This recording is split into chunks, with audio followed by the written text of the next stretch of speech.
Da da da da da. What's going on? How y'all doing? Happy Monday. Oh, how has you all's day been? Hope everyone is well.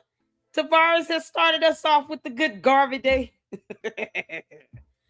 Oh, and then he said good snowy day. You can't make this up. Y'all shout out to my moms, the S Files up in here. Miss Kogo, I see you. Thank you all so much for being patient with me as I had to push this back. And then we're still late, so my apologies. That's on me. I do still work during the week, so I have to get things in order. How are you all doing? How's you all's Monday? We're gonna have some fun.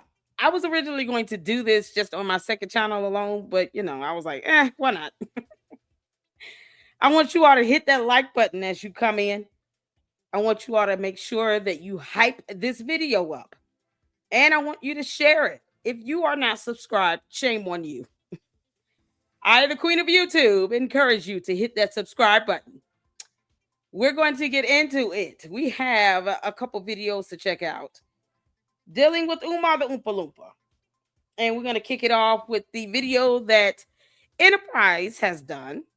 He went up to the school again, as he said he will continue to do every time Umar goes out and lies about something being ready.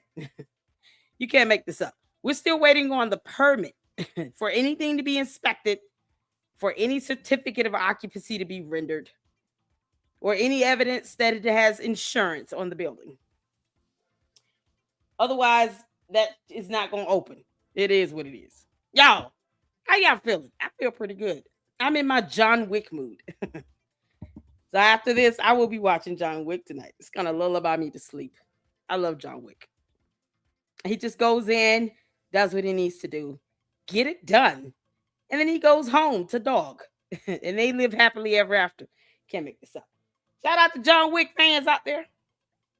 Y'all hit the phone if you like John Wick.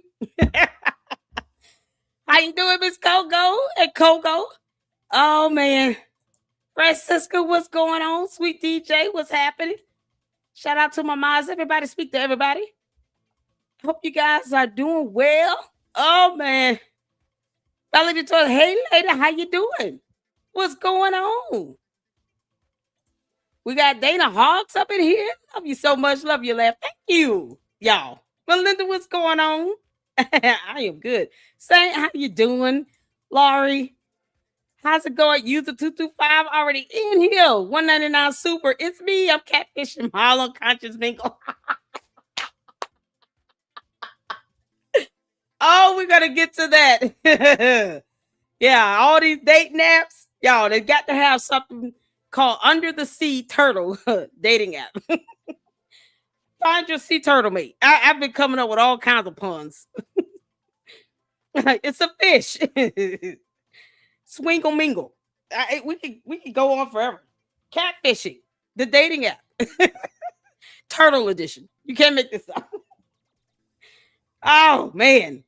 When I have to sit here and file a counter for a false copyright strike on some bullshit because somebody didn't like my commentary. Oh yeah, I have the right to exercise my freedom of speech and expression, to have a full comedy hour on your ass. Yes, I do. And I will exercise that right. So y'all, just to sear it in, we're having a virtual rent party. So you guys, if you would like to support the channel and support this virtual rent party that this person thinks that I can't pay. Yeah, hit the Cash App and the Zelle and the supers. Oh, man. See, I can put you to shame, girl. Oh, malware. We can put you to shame. Shame on you for abusing federal laws that you have not read, understood, or comprehended. And then said, Manny told you to do something. He's not an attorney. You can't make this up. Why didn't you call your attorney on retainer, malware? You listen to somebody who's not an attorney tell you to abuse federal laws. And you saw nothing wrong with that because it's still there. So I see nothing wrong with exercising free speech and expression under the First Amendment. More laws that neither of you are probably familiar with if you're going to go out and strike people because mean words and bad and mad. I told her she had it coming. She does. Oh, I love John Wick, Miss Coco. I love him too, honey. Y'all, John Wick is my whole boyfriend in this reality and the next. Along with Ami. I have to make time for both. Ugh. Oh, just the super. I saw you use a 225. Our Renee says she loves John Wick too, child. Yes, we live them. Laurie sent the $5 super. Hey, LLC, how you doing, girl? Thank you for the $5 super. Shout out to user 225 for the 199 super. He says he's trolling her on Conscious Mingle. Conscious Mingle, the new dating app site for those who are scared to take Umar to court and they still are looking for love. Oh, we in here. What's going on? Is it Bro Sean? Hey there, folks. What's happening? Let's see. We got a Lily up in here. Oh, I see some new names. John up in here. Good afternoon. Beautiful LLC. I'm here on live somewhere, on time somewhere. I hope you had a great day at work. Child, work is work. Work is work is work. I hope you all had a great day. I appreciate that. Afro Punk Chick, I see you all up in here. Y'all ready? Oh my goodness. Sasha Love, how you doing, honey? Y'all ready? Let's get going. Let's start this off with the Umar stuff. And we're going to go to INAPRIZE. I want to make sure, child, we got Candace today. Oh man. Where's the 50, y'all? Nice try, Umar. There we go.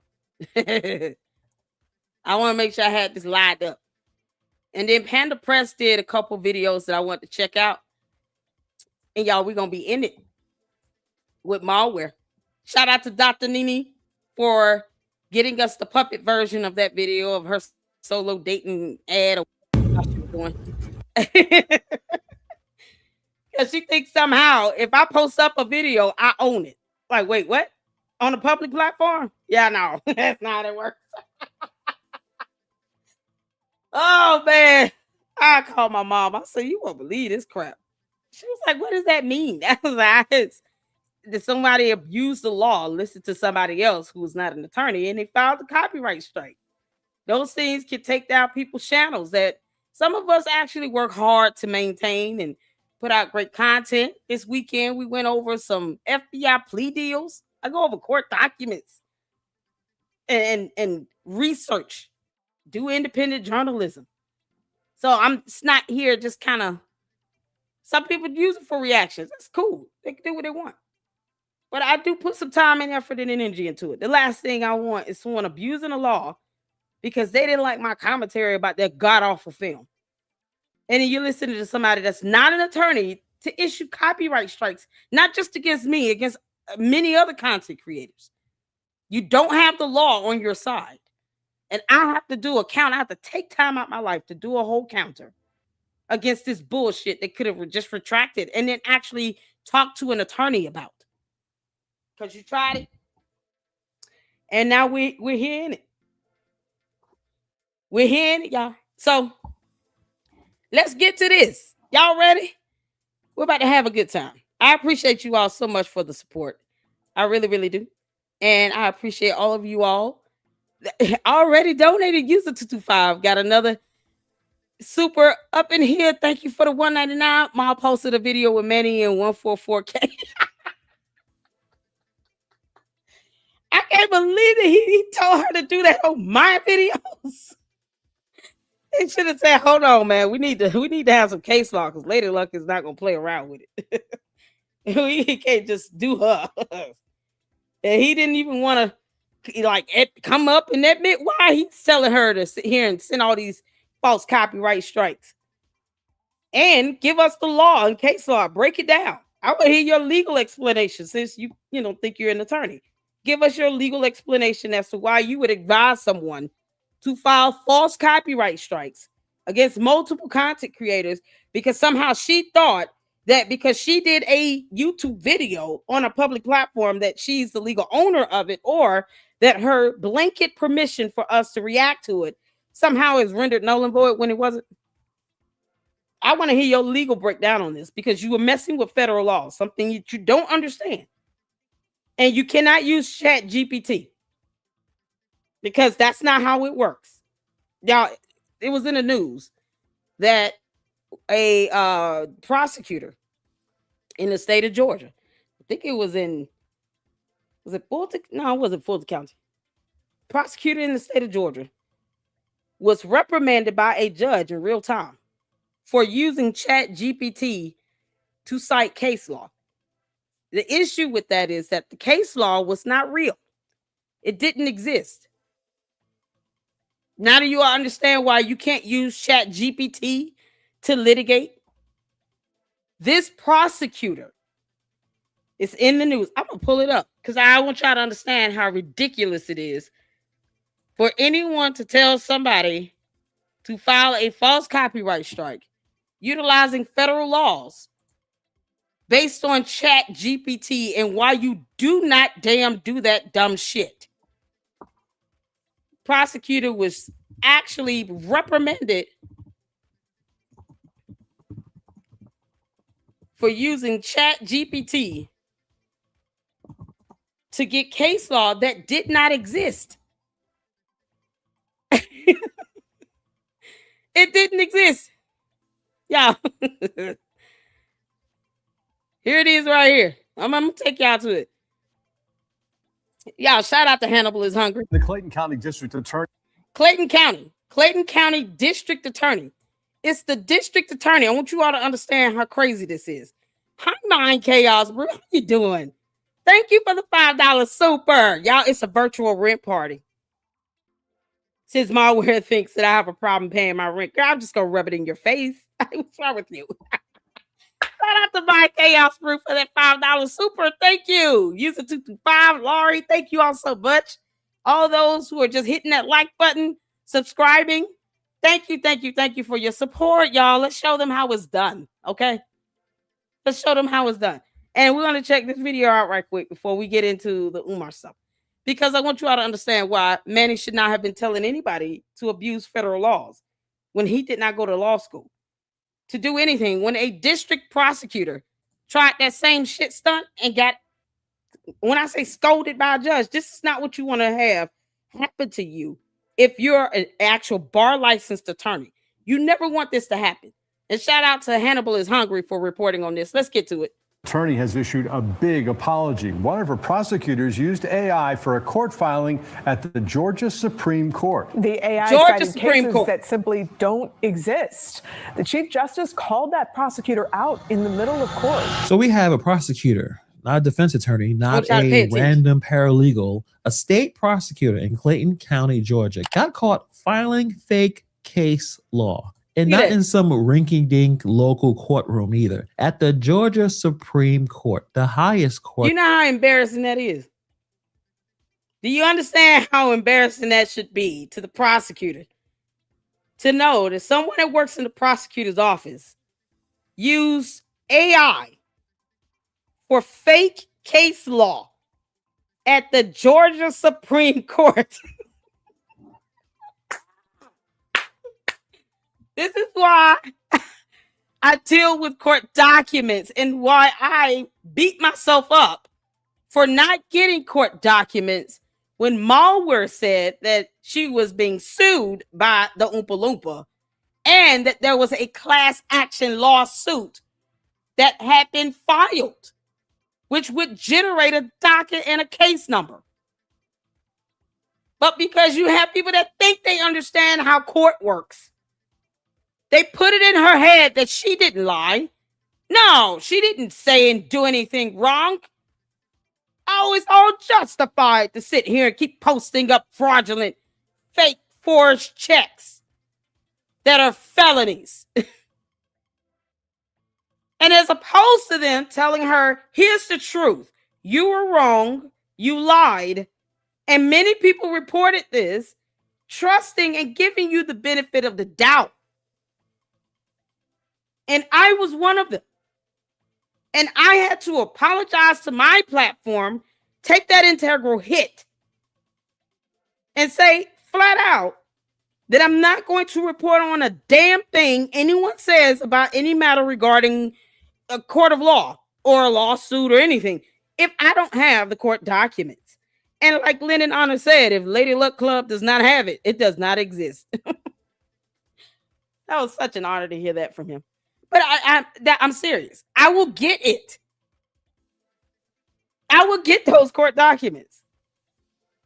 So the fact that she said this about two different legal matters that didn't exist was infuriating to know that she wanted to lie about that and then wanted people to just trust her ass when she said that this was how it went down and never apologized for it, never took ownership of it. Awakening was god awful. And it was because her feelings were hurt. She sent out these false copyright strikes, listening to someone, according to her, Manny told her to do it, who utilizes Chat GPT but didn't go to law school. When my godmother was a retired federal judge. Here's why you don't do that bullshit. Right here. You got prosecutors pulling this stunt in the Georgia Supreme Court. The prosecutors are pulling this stunt. This ain't cute. This is serious. It's a matter of people's on here on YouTube, matter of someone's channel, could be their livelihood. And you're trying to attack someone's channel because you were dead ass wrong, you lied like hell, and you listened to someone. You are blaming someone for telling you to do something that your attorney that you said you have on retainer malware did not tell you to do. You didn't even listen to your damn attorney. You listened to someone who's not an attorney. That's not a slap in the face. It's not to even be funny. That's a fact. That's a matter of a fact. Manny is not an attorney. He didn't go to law school. He didn't pass the bar. Why would you listen to him over your own fucking attorney that you claim you had on retainer? All because you came out here and lied like hell and somehow think you have a grasp of copyright laws. Don't you think that attorney on retainer would have explained to her how copyright laws work and case law to help her understand how it's interpreted in the court of law? Her attorney would have done that if she would have contacted her attorney. No, she didn't do that. She just listened to somebody else who used Chat GPT. This is why you don't litigate on YouTube. YouTube is not fucking court.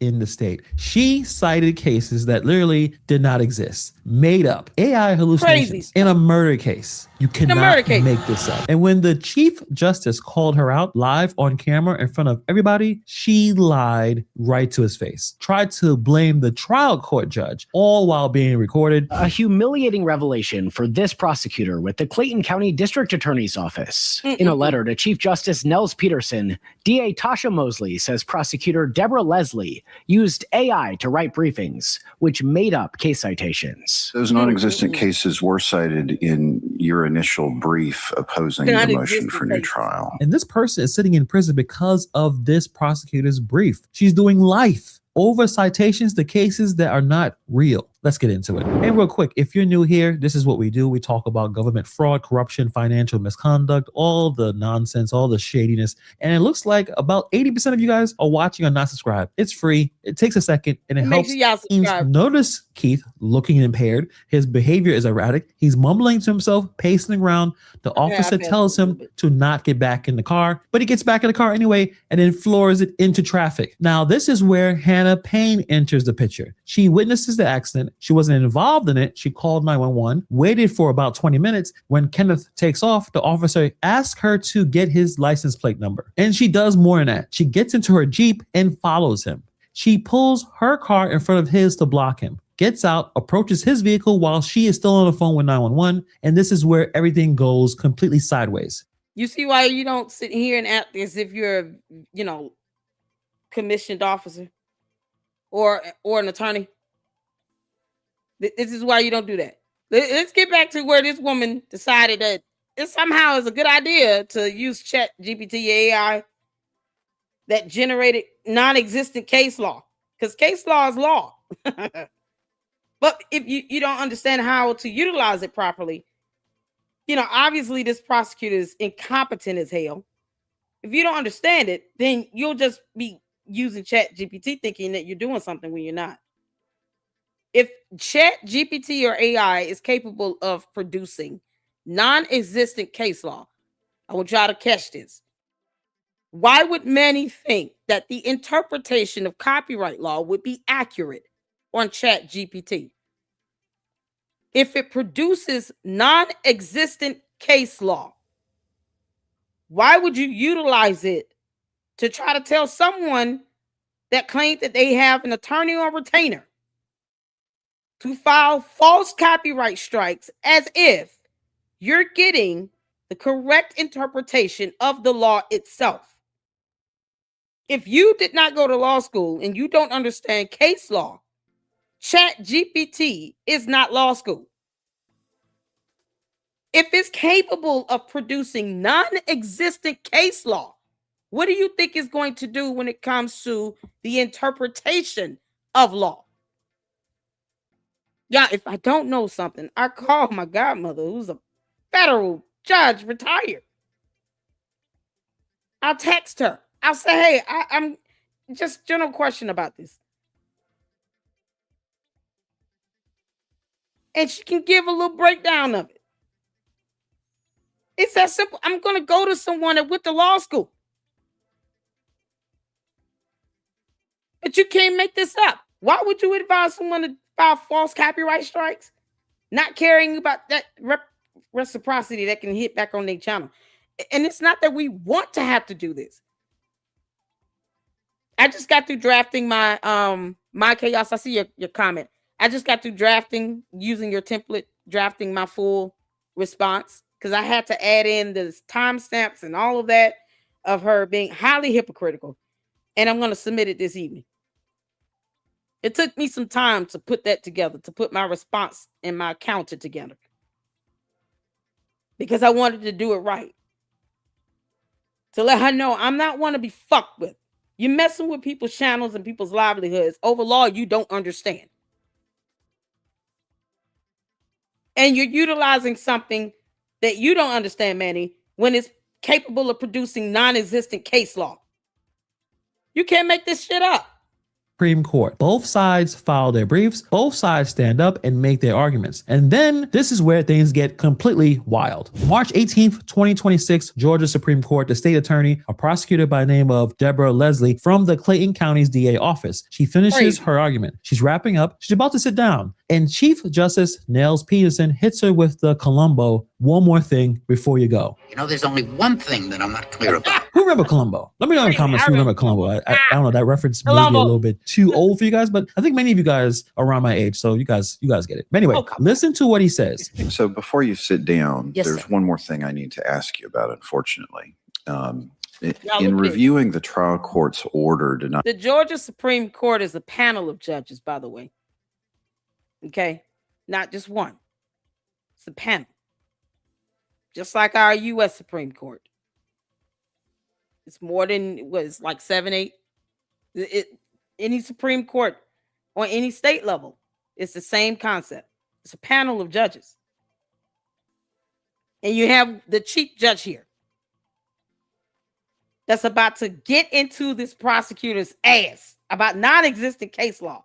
Because when you're dealing with legal matters, it's not for fucking play. Manny, you were wrong for advising her to do something like that out of retaliation, not because there was sufficient evidence of a violation of copyright law. You are wrong. And she's still a turtlehead. the motion for new trial, there are at least 5 citations to cases that don't exist.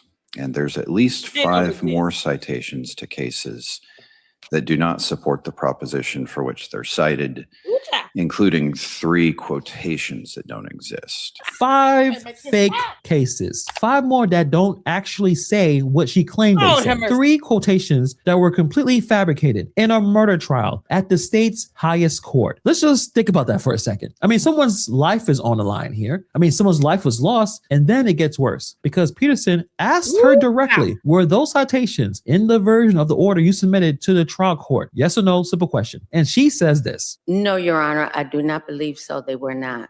I did prepare an order that order was revised. So those non-existent cases were cited in your initial brief opposing the motion for new trial. She used non-existent case law to file a motion to the court or a response, seems like, to oppose a new trial to the Supreme Court. In a murder trial. You can't make this, y'all. AI made it up. I know I say that a lot. It's almost like a tick now. You can't make this up. AI did. Chat GPT does. Because unlike you going to law school and reading books, Chat GPT AI scans the internet, some of which is posted up by regular people. Wikipedia is one of those websites where you can go in and add information to it. It might not be fully correct because people think that they can read something on YouTube and all of a sudden they're a whole ass attorney. Yeah, I never proclaimed to be an attorney. I don't want to be one. One of my godmothers being a retired federal judge, that's enough for me. You would not catch me dead on a law school campus. No. I have no interest in going to law school. I'm interested in the law and I enjoy reading court documents. It's just something I'm good at doing and I enjoy it. But I believe in what I've been raised and taught to believe in that she who knows the law has the power. I don't want to have to file a counter on a legal basis, but I have to because filing a counter on a strike initiates a legal process. That's not me saying that. That's a policy of YouTube. And Malware asked for it by filing these false copyright strikes to all these different content creators listening to Manny, who's not her attorney on retainer. The infuriation in this is that she could have just called her attorney. And I'm sure her attorney would have said, maybe you ought to reach out to these people first to figure out exactly what you think they, stole from you. And then you would probably have to prove that, the other video is actually, something you own the rights to. I could do a live stream all day. I can't just sit here and say I own the rights to this video simply because I did the live stream. I have to actually produce documentation that I own the rights. It's so ridiculous, but you want to be on a public platform. Make that make sense? Why have any of your videos available to the public? Keep them all private. Put it behind a paywall. I mean, it's ridiculous. The lack of understanding of the First Amendment, trying to abuse a copyright law. God. Oh, this is so painful.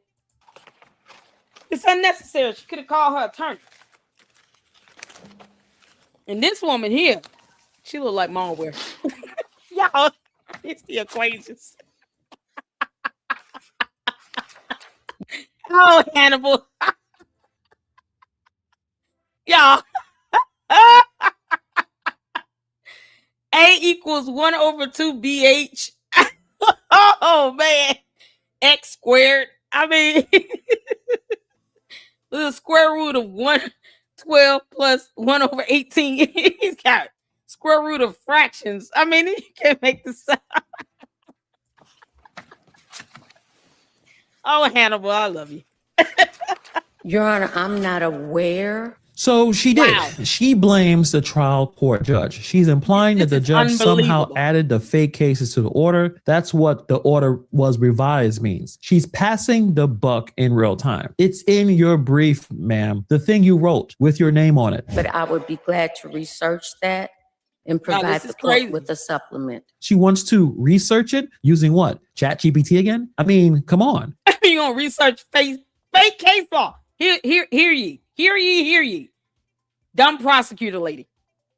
The case law does not exist. There is nothing to research. It was generated by AI, but it is not real. Case law, everything that goes through a court, like every case that goes to courts, does not become case law. It doesn't set precedents, okay?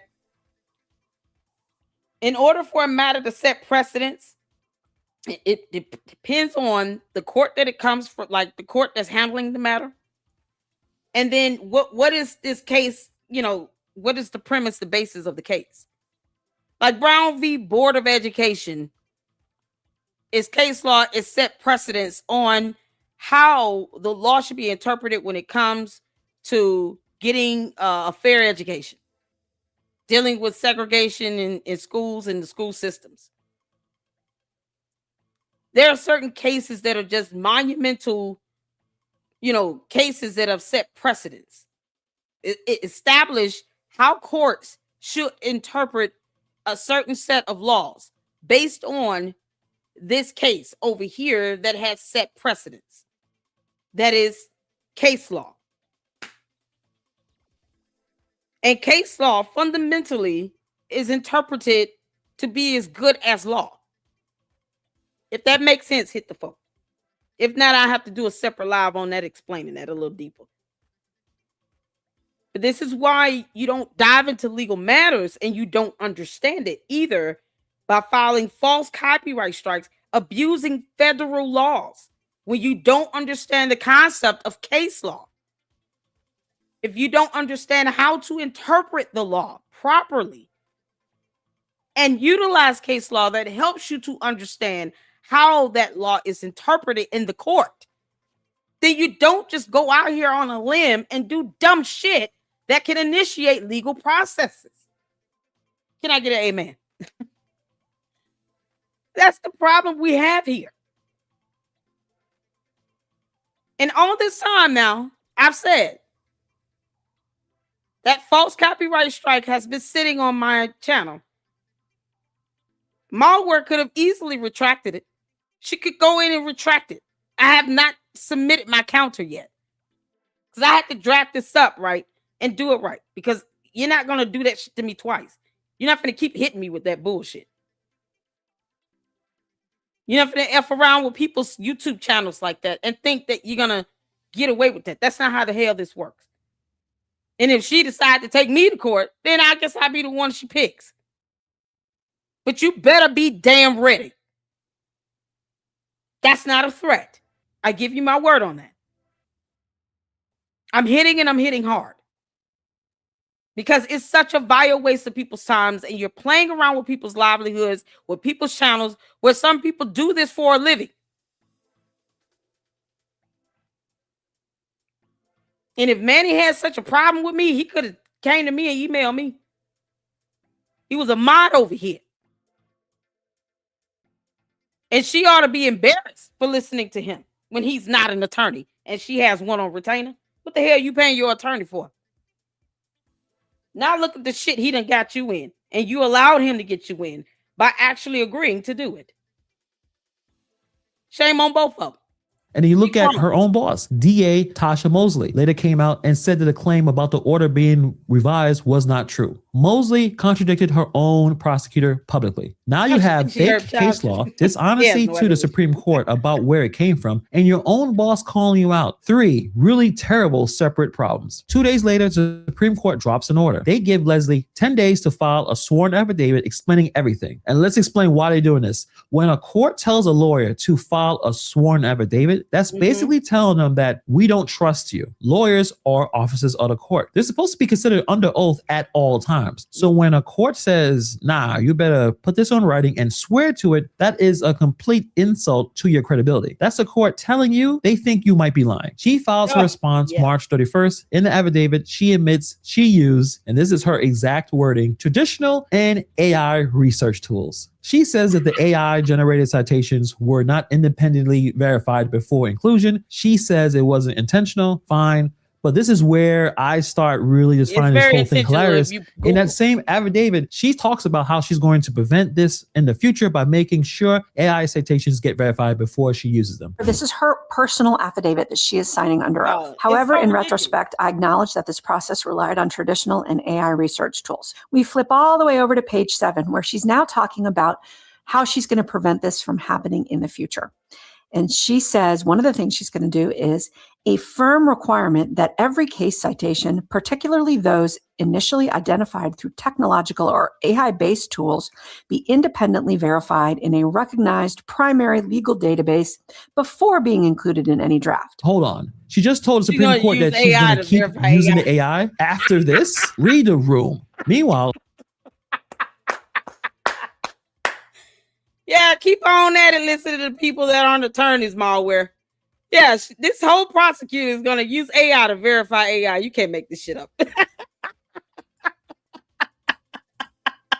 I just wanted to share you all with that video with you all because there's a whole thing going on because somebody listens to somebody that uses AI. Oh, and they're not attorneys.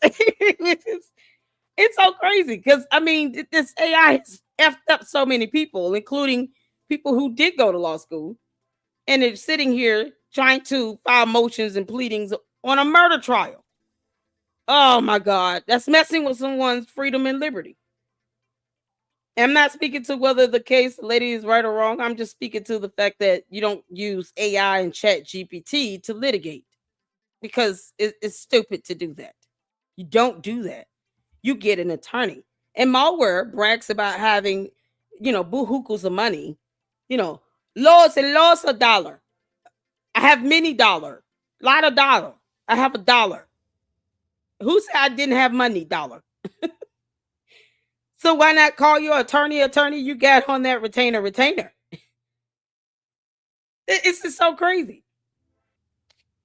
Sometimes just doing the right thing and understanding what you're doing goes a long way. It goes a long way. So, speaking on somebody not knowing what the hell they doing, Umar the Oompa Loompa, he still don't know what he doing about this certificate of occupancy. He just doesn't. She needs to retract. Thank you, judges. She needs to retract the copyright. She can easily retract it, but she doesn't care that, this is initiating if they file a response, a counter. That initiates a legal process. She doesn't care about that. And then what happens after 10 business days? Have you heard back? I don't know if my chaos brew, did she file a strike against you or not? MCB, are you still here? Let me know. Or Mr. Judge or Rimrum. I don't know if she's responded to any of them. But she could respond. She could have withdrawn. She could retract it. If it's not a counter filed in there, she can just retract it. But instead of her doing that, she tried to come out and insult me on something, or tried to insult me. It was funny. I clapped back, of course, but tried to insult me and said something about me being Brown Shrek again. What was it you said, Malware? Yeah, girl. You talking about using data apps. Shelby will be so mad, y'all. Shelby the turtle will not be happy. He said, how dare you? He bought you a damn engagement ring and everything. It's a pearl under the sea in a seashell. Y'all, Shelby gonna be so upset. I'm gonna show you all Shelby. If you have not seen Shelby, I got a photo of him. Longtime boyfriend of Malware. He's gonna be so mad. Find out she's on dating apps. How dare you cheat on Shelby? I told y'all I'm on one today. I'm watching John Wick to go to bed tonight. Child. Oh man, it's gonna be something else. Oh, that judge is gonna have a good time going in on that dang on prosecutor. Y'all see how that can affect the whole case? By the way, now you've got a whole panel of judges in the Georgia Supreme Court that's gonna look at this prosecutor and be like, "This incompetent F." Ugh. How many of these cases are cited with AI? They're not gonna trust anything she says. And that's the same thing with Malware. We don't trust shit she say. Once she's shown that she is very capable of lying to the point where she's initiating legal process to try to cover up her dumbass lies. No, we owe you nothing. Not at all. And we're going to have a good time reminding you of that. Let's get started on this, y'all. Oh, I have some supers, y'all. Shout out to all of those that are sitting here putting in the support for our virtual rent party. Oh, shout out to all my fantastic mods. I love you guys. Tavares with the 199 super mod posted a video with Manny in 144K. Manny, why are you doing videos with that woman? Whatever, he can do whatever he wants. Oh, my chaos brew with the $5 super said, hey boo. We got CC up in here with the $10 super sticker. Thank you so much. Thank you, Mind. User 225 with the 199 super mall sent me hairy turtle cookie piece. My eyes melted. Not the turtle bushwhack. No, you didn't, Malware. Boy, Shelby has got to be steaming in that shell of his. Yeah, what turtle? Does turtle taste the same as frog legs or something, man? What does it taste like? Chicken? Malware, does Shelby taste like chicken? How does that go? Oh man. Yeah, it is. All because I was craving seafood for a week. Oh, love to love. Sent to $2.99. Oh, thank you. Native living in Australia. Big fan of you and MCB. Thank you, love to love 75. I appreciate the $2.99 super honey. And much love back to you, as well as my chaos brew honey. She is awesome. The epigenesis of all of this. Ciao. Oh man. Fantastic. Thank you so much for the support. Fi Taylor with the $2 super for the rent. Malware, I told you. I don't even have to come up with anything on you. Too hard to clap back. I just use your words against you. So we're having a virtual rent party because Malware thinks I can't pay my rent. Oh, good grief. Thank you so much for the $2 super. You make sure you guys are hitting that like button. Let's get to this. Here we have Enterprise Entertainment. He went back to the school once again because Umar keeps doing his tour of, stupidity, talking about a certificate of occupancy because it's the only words that he knows now. It's the only 3 words that he's got down packed. Where my Shango stick Africans at? Hit the foe. Everything's something African. Ifatunde Oguni and certificate of occupancy. These are all the words that Umar speaks now. And he just kind of speaks it repetitively in a random order. He refuses to read a book.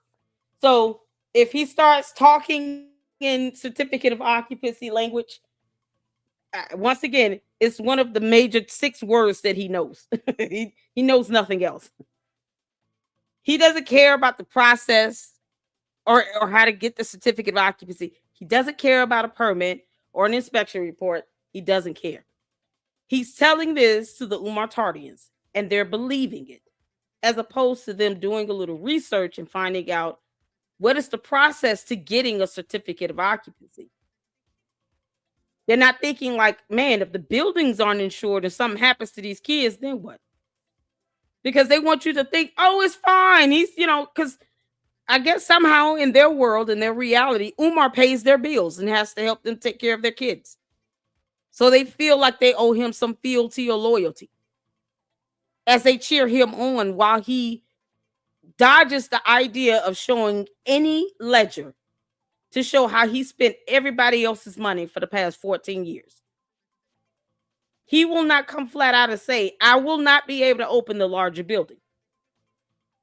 The city said it cannot be habitated with human beings. It is not safe. Back in 2020. He refuses to just be honest and say that. But they believe everything else he says. You're not going to feel stupid if you tell Umar to be honest and truthful. You could be a Umar Tardian and hold him accountable. But they're scared to do it because it's their cult leader. So we're going to do it. Enterprise has made sure of that. He went back up to the school. So y'all hit the 4 where you can see and hear. Let's get to this. On my job, riding by fraud DMG. I know that trash ain't still out there. I know that bag of trash ain't still out there. Oh, honey. We got more trash in the bush. Oh, Enterprise is here. Let me drop the link, honey. Come on up. Oh, we go drop the link, and you can go through and give us your thoughts on this. This link is for Enterprise only.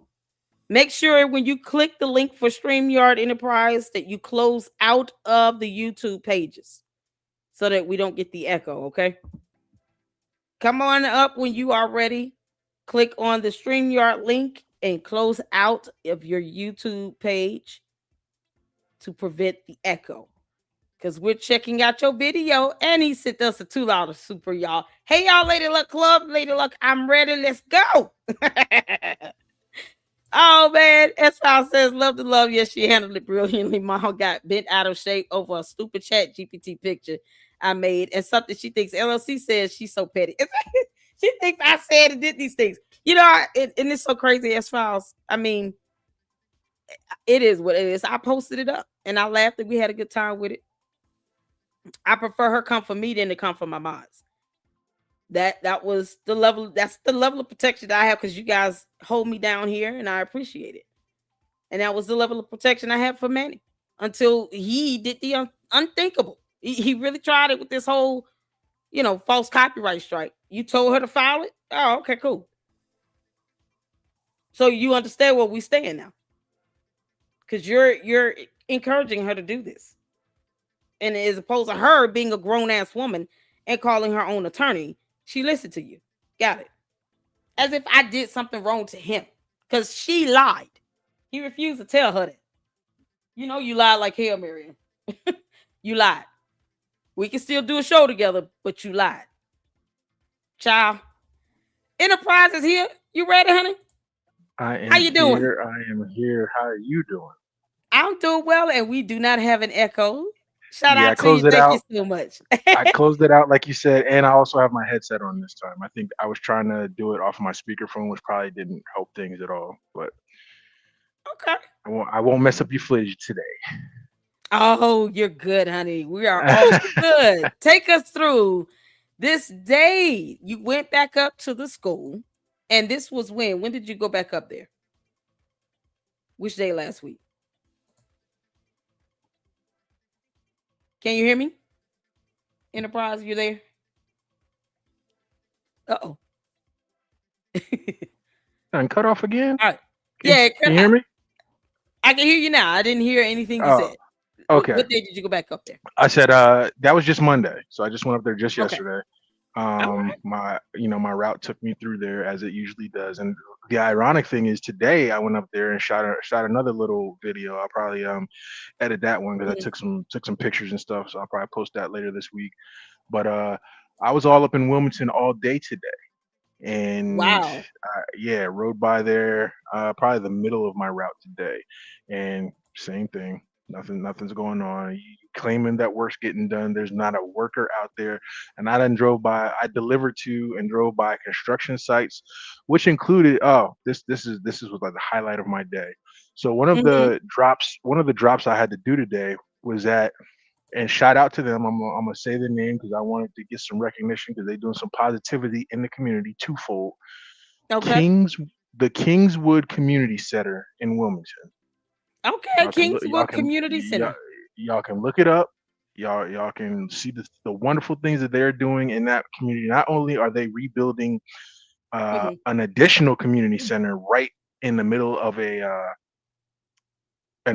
community, but they're renovating that community, getting a lot of the old broke down project houses out of there, building brand new townhouses up in there. And that community center is going to be in the epicenter of where they're building those townhouses. So they are doing things in that community. Awesome.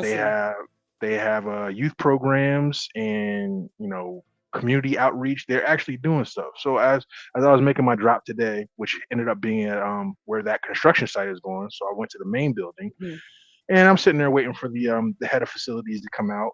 And so I was talking to a couple of the workers, and I even asked them. They was all gathered right there. I was like, "So y'all see y'all doing stuff for the kids? Y'all gonna have Umar come out and do a speech for the kids or something?"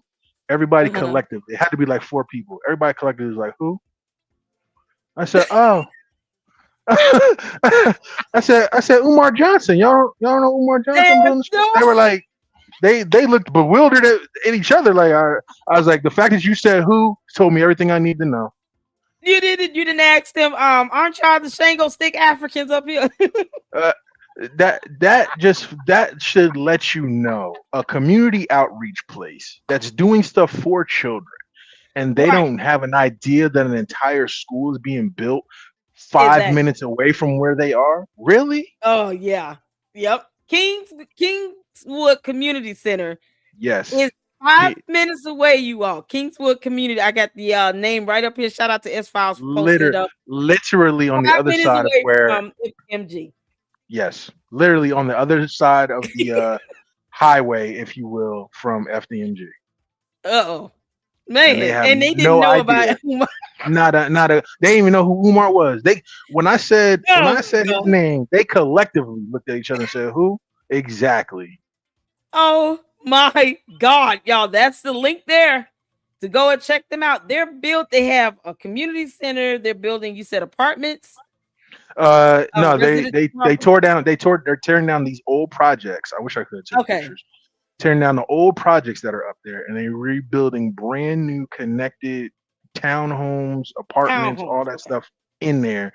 And that community center that they're expanding on is the epicenter of it. Beautiful project. Shout out to Mind Chaos. It is the epigenesis of that community right there. It sounds like it's fantastic projects that they're doing. And he puts it the way Umar makes it seem as if no one else is doing anything in that neighborhood. Like there's nothing else going on but FDMG. And here you go. A much more happening from Kingswood Community Center than Umar the Oompa Loompa and FDMG could ever render. Can't make this up. You still there with us? I am still here. Okay, cool. Just to expand, because I know yesterday was a little choppy. Just that entire live yesterday, if that is not an eye opener, like we need to break the cycle that his followers are just going through. Like I talked to, I had a couple people hit me up between yesterday and today, some friends, even a family member, and they're like, oh, leave him alone. You know, he's trying to do something positive. One person that lives in Wilmington, you know, leave him alone. He's trying to do something positive in the community. I said, bruh, what is he doing positive in the community? And he's like, well, I know he talks crazy sometimes. I stop right there. Look at what you just said, but continue. And he's like, I know he talks crazy sometimes, but you know, I lived up here, and you know, ain't nobody got the mentality to be doing anything positive. I was like, dude, he is stealing from these same people that you claim that don't have a mentality to do anything positive. He's stealing their last bit of money. He's stealing their last bit of hope. He's giving them a dream that he was never going to come to fruition in the first place. So it's like, tell me the positivity. Exactly. And never mind something like Kingswood Community Center doing just as much, if not more, because they're actually, you know, creating and building townhomes, residentials. They have a community center. There's a brand new school, I hear, that's not too far from FDMG, like, you know, 3 or 4 blocks away. Mm-hmm. A brand new school up there. So it's not as if no one is doing anything else in that community. He just doesn't care because he wants all the praise and glory from his code. And it's pathetic. It's pathetic. It's so sad. I get, you know, I had a family member today ask me, he's like, yo, cuz, why you going so hard? Why you going so hard at him and want to bring the whole, you know, we as black people, we go hard on each other, but we don't go against, you know, the quote unquote white man is doing the same thing. I said, first of all, bruh, I was like, we need to stop with the black white card thing. And I'm not diminishing that at all. Is racism still prevalent in this country? Absolutely. Look who we got in office. We knew we need to go and expand on it much right there. So absolutely it's prevalent in this country. But what those other groups are doing, which we're not doing, and we need to start looking at ourselves, we're not policing our own community, which is sad. Yeah. How are we going to expect every other group to take us seriously and to give us respect and all these other things, and we're not even checking our own stuff. No, we got the no snitching rule. We not getting gangs out of the communities and all this. We're not trying to clean up the drugs and all the garbage in the streets. We too busy fighting and shooting over gang territory that the government could come in and wipe us all out if they really wanted to do something about it. And you know what you can do the next time, because this is what I do. Next time somebody comes to you talking about why are you always trying to tear down a black man? Aren't you black? Let's play all the times Umar the Oompa Loompa himself tore down black people. Let's play all the clips of him saying, oh, it's these black contractors' fault that the toilet is filled with poop. Oh, it's these black contractors' fault that I had to go out and get white contractors. Oh, I can't even hire black people to be attorneys for me. I had to go get white attorneys. Oh, K-12 management that purchased the bandos have white CEOs than when they purchased the bandos. Let's play all the times Umar himself has attacked black people. Stop playing with us with this stupid race card. It's so beneath me. He says white this. He doesn't care. He says white this and white that, but every single time you turn around, every institution he's affiliated with is white owned. PayPal is white owned. The bank that he froze him out, Citizens Bank, is white owned. So what are you talking about? You talking about you got white lawyers and white contractors that had to finish up the work that the black contractors cheated you out of. So you did all this. Oh, not to mention we can't forget, and I understand people gloss over this, like these podcasters that have him on. Your school is named after a man that was married to a white woman. I don't care that he was married to a black woman before, like you try to pass off. He was still married. His last marriage before he passed away, he's married to a white woman. So that defeats everything that you want to preach about and put everything, hang your hat on. Your school is named after, as you like to say, which is a derogatory statement, as you like to say, a bunny hopper. But see, here's the thing. Umar the Oompa Loompa does not care if you're black or white. If it's a woman that has money and some good credit and could probably cook a decent meal, he's gonna do some things to his lower member. He don't care what color she is. He don't care he doesn't care about skin color. He never did. And I don't know why people keep taking his, like, you got these low self-esteem and his target audience with that rhetoric, because he's taking money from any and everybody. He has no way of knowing what race of person you are, what your race or ethnicity is when it comes to those donations. He doesn't know if you're black or white when you send him a cash app, and he doesn't care. Especially when he talks about every continent. So I want to know how many black people. I want to know how many black people from China sent you money. I want to know how black people from Australia sent you money. I want to know how many black people from Europe sent you money. Yeah. Like, we have diverse audiences listening right now. So for him the fact that he travels to all of these different countries, to China, Australia, Switzerland, Brazil, because it's not Brazil, Brazil. Yeah, all these countries he travels to that are not located in the continent of Africa, because Umar, Africa is a continent, not a country, you dumbass. Not a country. It's not one place over there. There's several countries in there. It's a whole continent. Africa's a whole continent. But yet, you don't hear him doing an 18-country tour in the continent of Africa. No, he goes to other countries around the world. And if he's doing that, he cannot sit here and lie to people and say that the only people that are financially donating to me are people that are brown and black skinned. That is a flat out lie from the pit of hell that came from Lucifer himself. But remember, he said African, so then you can't even sell the brown people. That means the Mexicans ain't helping you. That means the Brazilians ain't helping you. That means the Colombians ain't helping you. The Cubans, his grandfather's Cuban, white Cuban, they're not helping you. Mr. Interracial Tunde, you understand you mixed with something other than African, right? Child, listen, you let him tell it. He came straight out of Black Panther's claws. Right. Wakanda forever up in here. Child, he's like, how dare you claim that I have any other ancestry in my DNA, because science.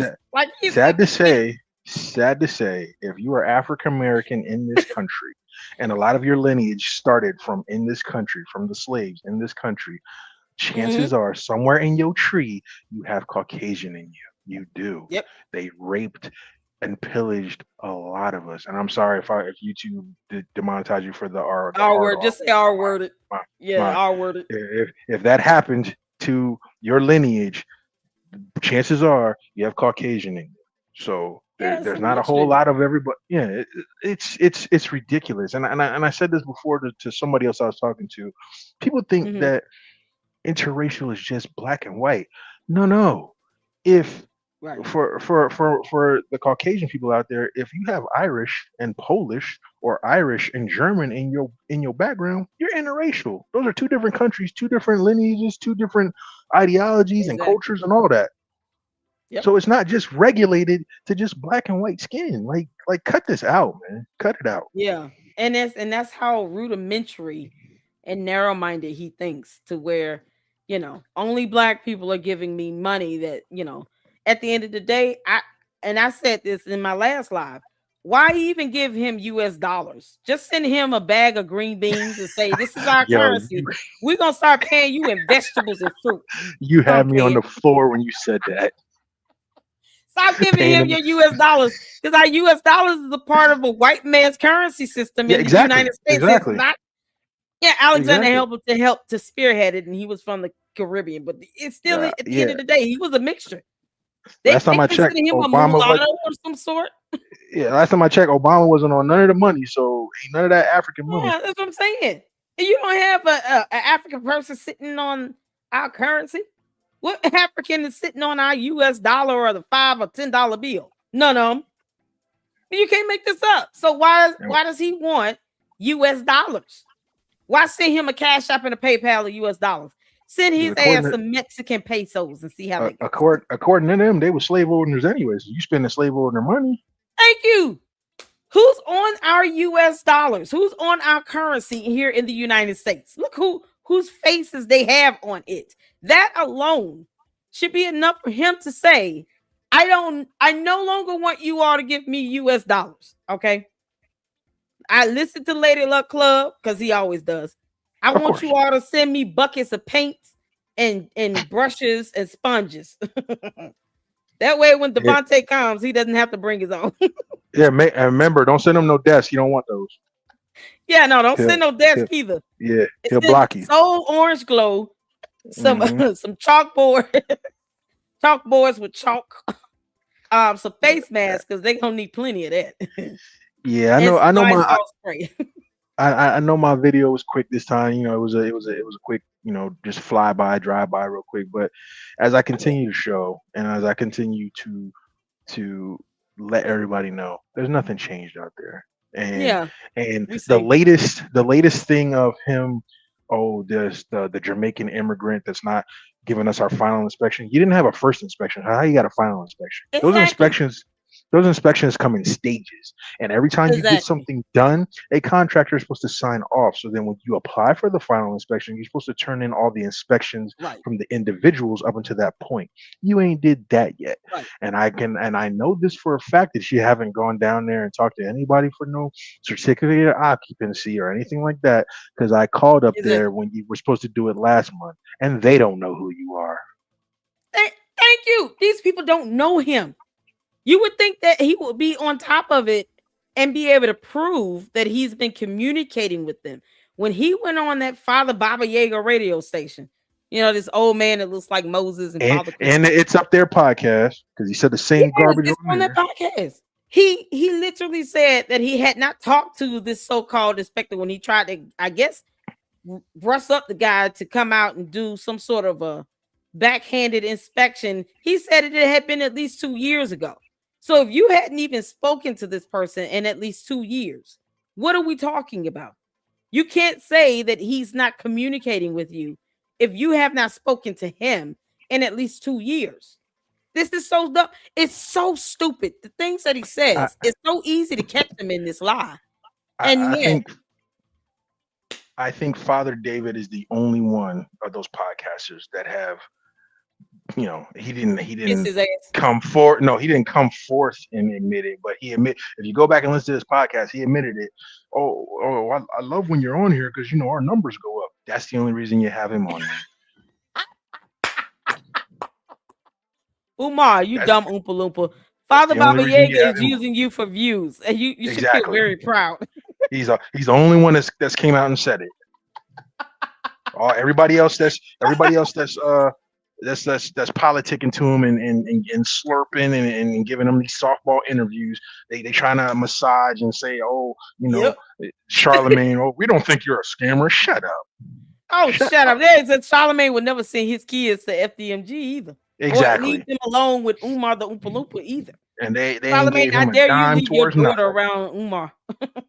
Charlemagne, I dare you to show how much money you gave him. How about that? Let's start there. Thank you. Show some receipts on how much money you put in Umar's pockets. Because Mark, that little simp, he'll sit here and, oh yeah, I gave him some money. I gave him a few $1,000s. What the hell is wrong with you? You still won't allow your son to go to that school. Are you out of your mind, you idiot? Like, you can't make this stuff up. But yet, they won't ask him, can you show us proof of this application for this certificate of occupancy? Just pull it up. Pull it up right as I said when I put on my video after he went on the Breakfast Club, I said, I've been up here more than any of y'all, and y'all got him on podcast more than anything. How sad is that? You endorsing something you haven't even seen for yourself. Exactly. Have y'all ever seen Father Baba Yaga go over there to their campus, to the FD and to the Bandos? Because he can't go in the bigger one. Yeah, he claimed he was over there when he had the block party or whatever. Like that showed. Where was that block party at? What was that? A couple years ago? Oh dear Lord! And it wasn't at the larger building because it was out in front. Be habitated. It was out in front of the smaller building. Out in front, he ain't have nobody inside them buildings. It was out in front. Exactly. Like, cut it out. So you know what, Father Baba Yaga, I dare you to go into that larger building. Take down that board and walk in there and breathe deep. You're already 88,246 years old. Go in that building and breathe deep. I want you to inhale. Yo, breathe deep is wild. That mold, the mold spores are gonna burn his lungs. You hear me? You can. He's gonna turn into the Iron Man 3. You know when Kilgrits was lit on fire, he was burning. You can see it. You can see it from the outside. Them streaks are still there. It's ridiculous. Like, what did I say? When I was on the other podcast with Lynn, I said it looked like Venom is living inside that daggone building.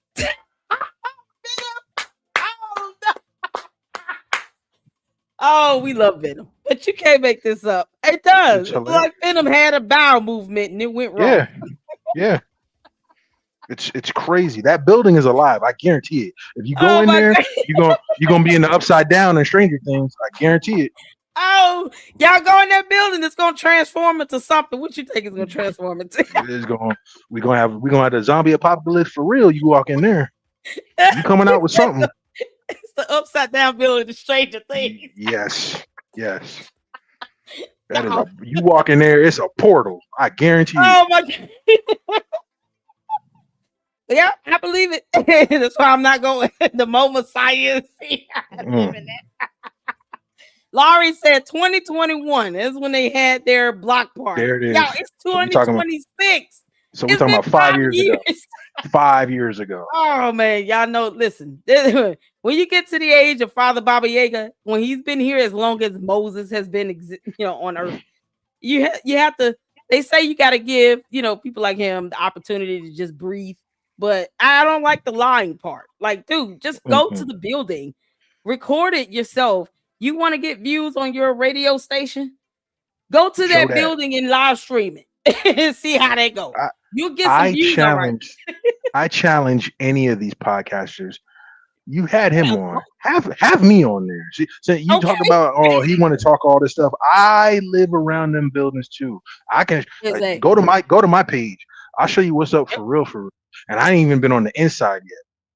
Please let me ever get a chance to go inside. And I'm begging for the time that I drive by here and I catch this fool doing a live. I promise I'm stopping that truck and I'm gonna interrupt that whole situation. But see, that's the thing. he knows like that those people he have outside taking photos when people get out the car walking around.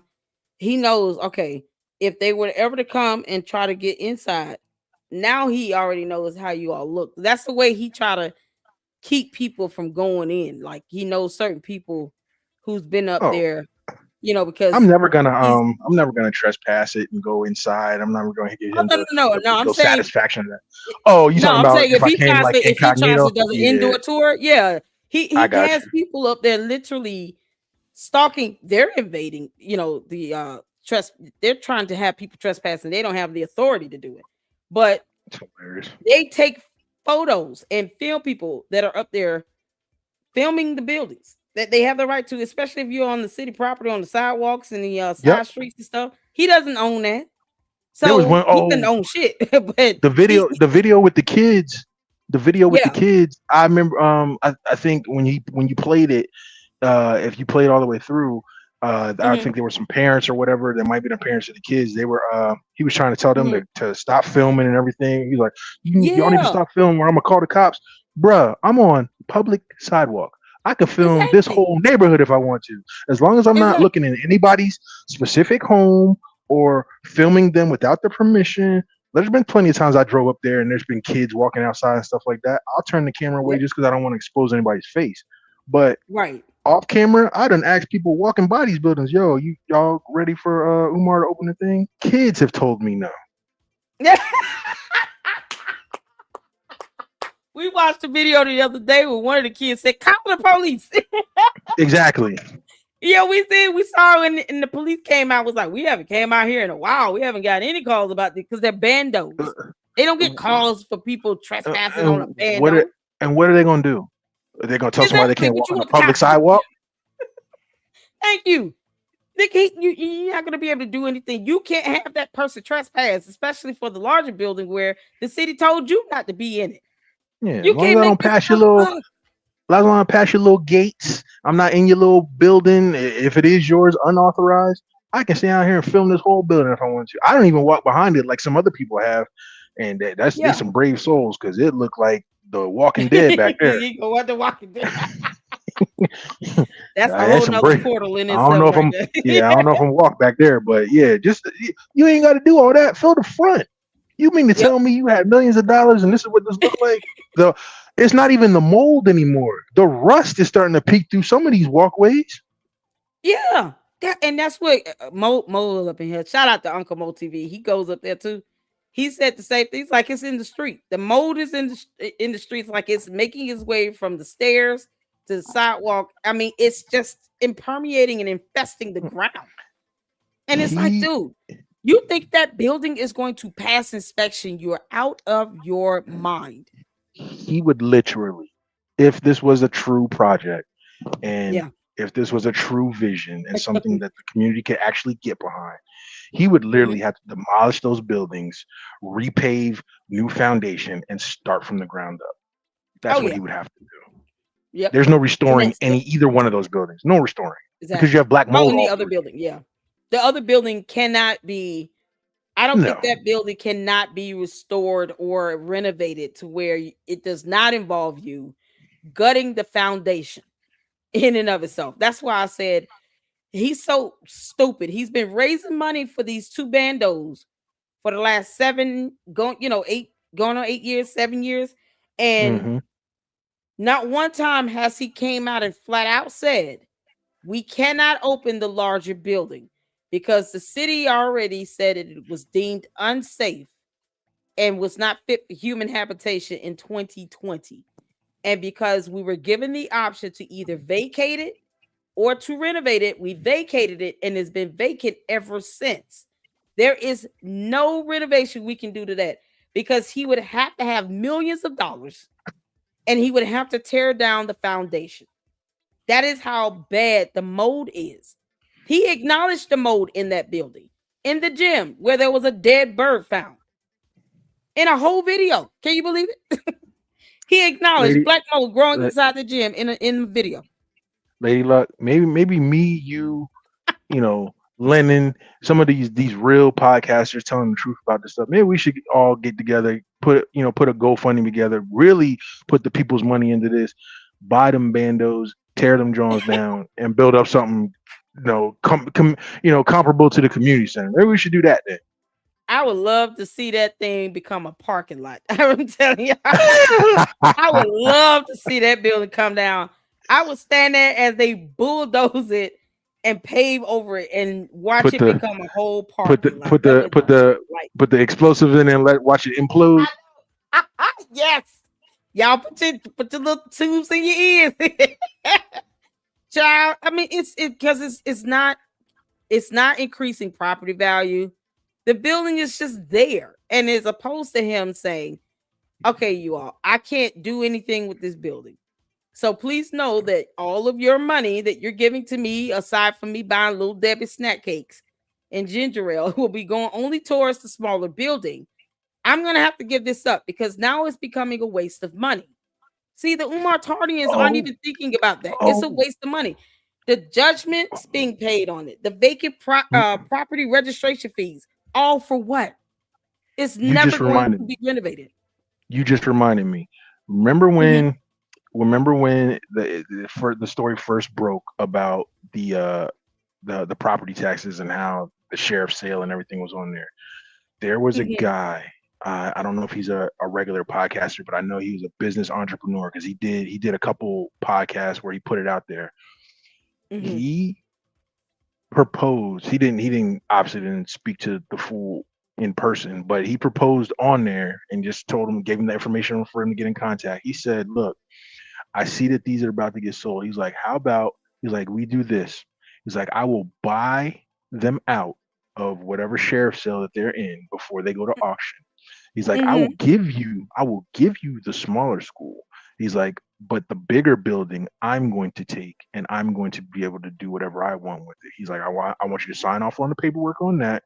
He's like, you can do whatever you want with the smaller one. He's like, and I'll even give you money to front your project to get it off the ground. He's like, but the bigger one, I want to be able to do what I want to do with it. And he was going to turn it into I think a community center or outreach center, something like that. And he said this. And of course, Genius never got back to him. But there was a guy that said exactly that, and he was going to buy both them buildings, gift the other one to Umar, and do something across the street with the other one, right in front of his face, basically, because he knew Umar was full of crap. But he was going to do something with it right in front of his face to show that it could be done. And he never said anything, never even mentioned it. Oh, of course not, because now he has. Here's the grift in this is the fundraising. Of course. Now he has to actually explain why he fundraised for a building. The city has already said no human being shall go in it. It's not safe.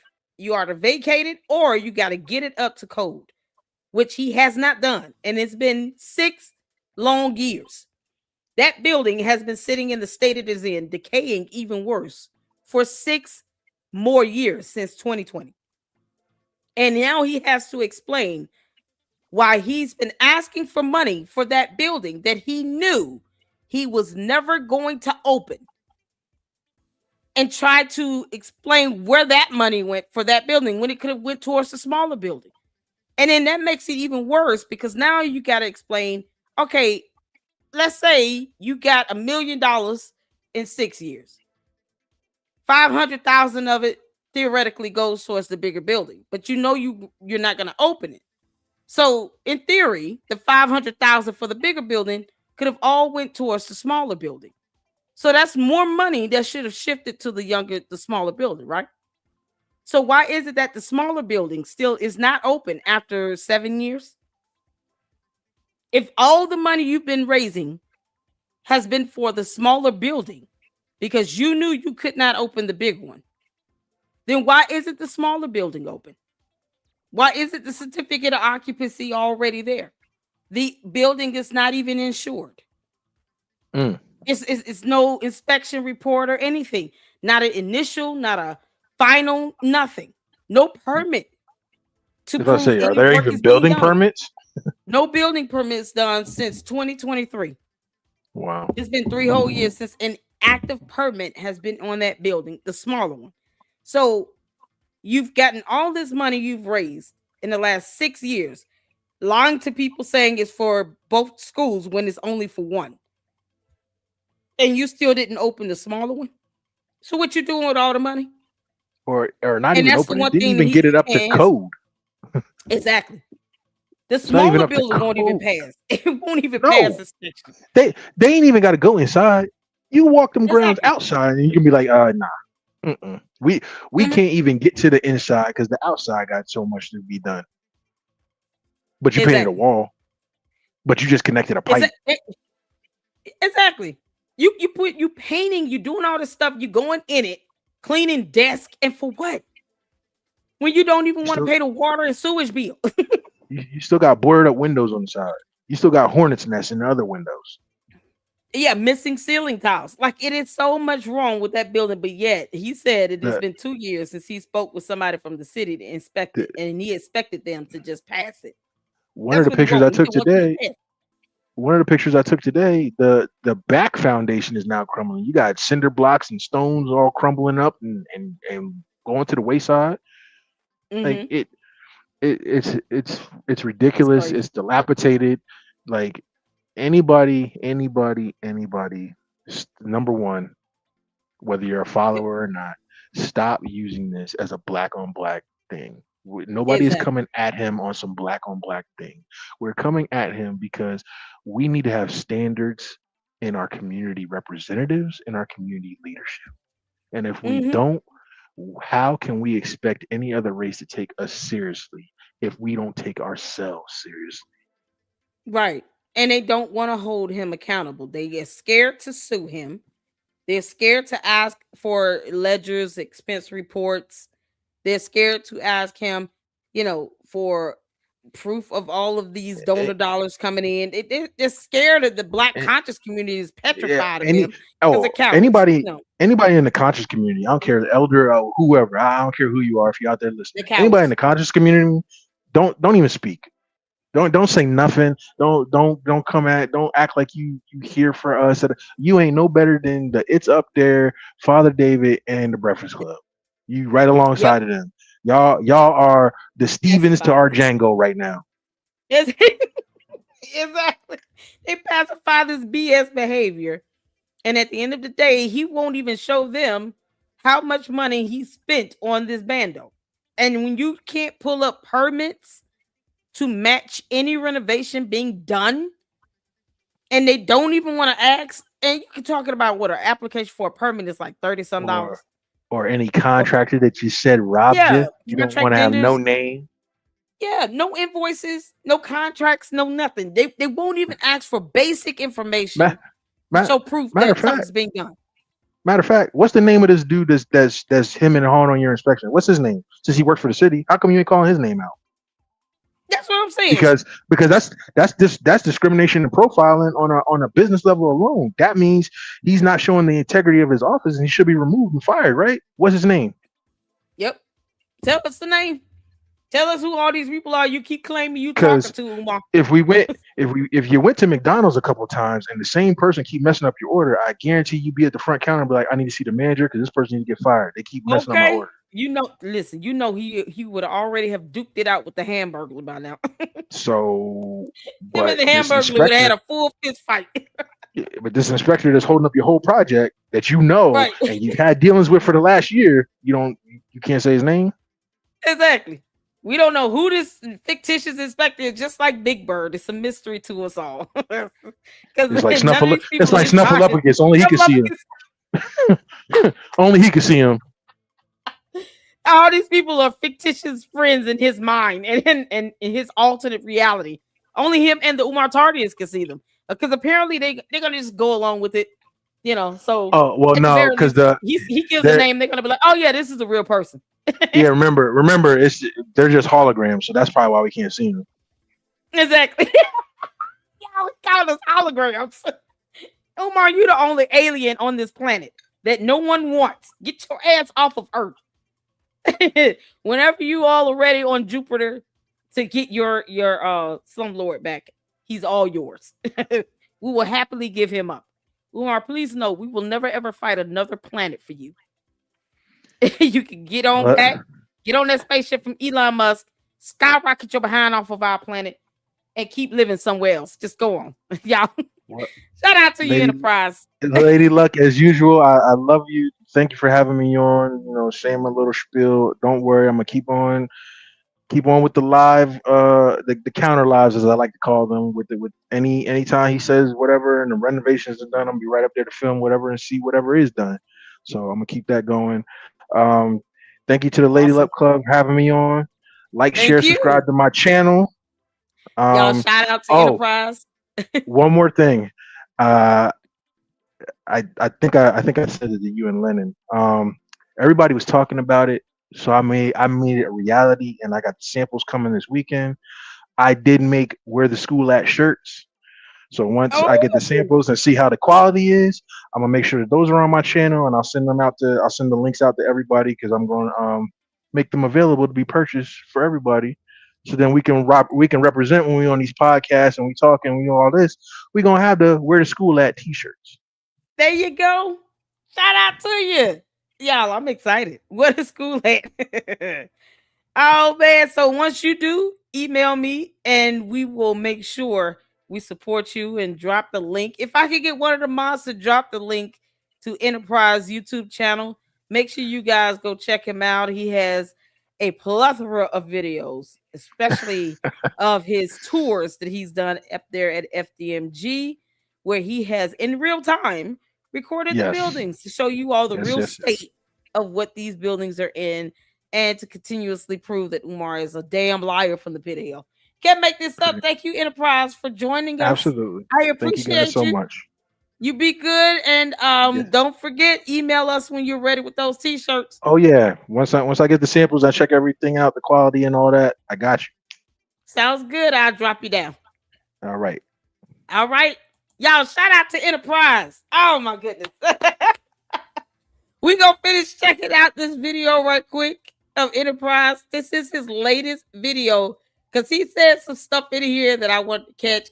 Thank y'all so much for tuning in. Make sure you guys are hitting that like button, okay? And then you subscribe to the Lady Luck Club, as well as to Enterprise Entertainment and Lady Luck Club with Sweet Tea. That is my second channel, and it is growing, and I'm so excited. And I just want to thank you all so far for all the supers and the support you all have shown for our virtual rent party. Hi-yo! Oh, we're making the devil and malware mad at the same time. Thank y'all so much for that. Let me get some more supers in. Woo-cha. I want to make sure we got Laurie in for the $10 super here. Rent and Dollar Tree Skincare Fund. Hashtag Fiona's fine. Thank you so much, y'all. Malware called me the brown version of Shrek. Can you believe it? And it wasn't Shrek. It was Fiona as Shrek. Ooh, chat. She was so mad. Oh no. This is after she filed a false copyright strike on me now. This is her throwing a tantrum after listening to my video, clowning her for filing a false copyright strike against me, where she failed to read YouTube policies that state specifically that my counter will initiate a legal process. She got mad at that, but she didn't read the YouTube policies. And she called me the brown skin version of Fiona Shrek. Oh, malware. I'm going in on you once I get your video up, girl. Shout out to you, Laurie, for the $10 super. We got Ginger Spice with the $15 super. Lady Luck, you help me get through work. 100. I stay laughing. Honey, you got to keep laughing. Thank you so much, Ginger, for the love you show, honey, for the $15 super. Enterprise with the $2 super. Shout out to him. And shout out to him for dropping the information about Kingswood Community Center. Make sure you guys go check out their website. So now Umar can't keep lying, and pretend as if he's the only one in Wilmington, Delaware doing anything when he's not. He's not doing anything at all. Taking people's money and lying like hell. That's all he's doing.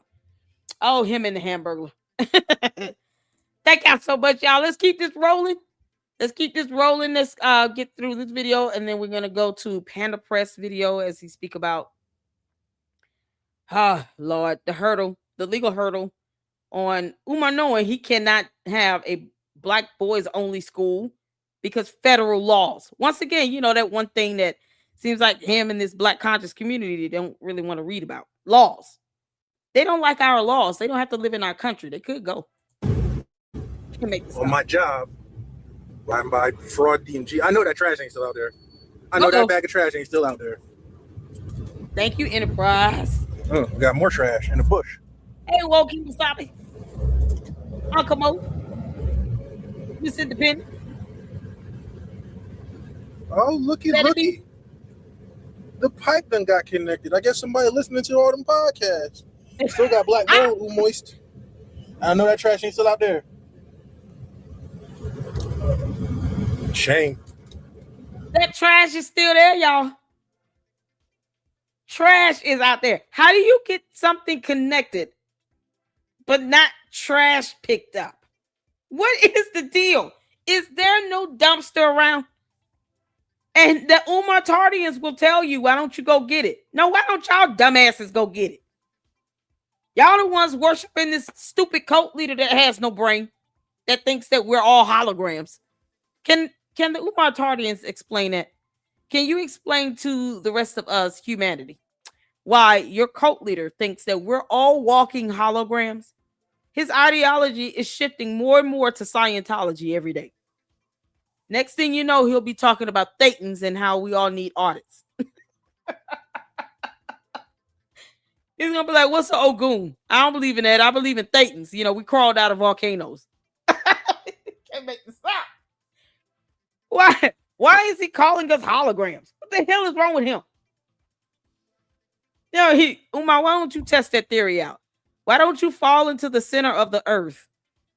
And then let us know if anything hurts or if you land or anything. Then we'll see if you're a hologram or not. Go to the deepest parts of the ocean and just be there. Try to see if you can breathe through your gills. Whatever. He's a hologram. He should be able to survive anything, right?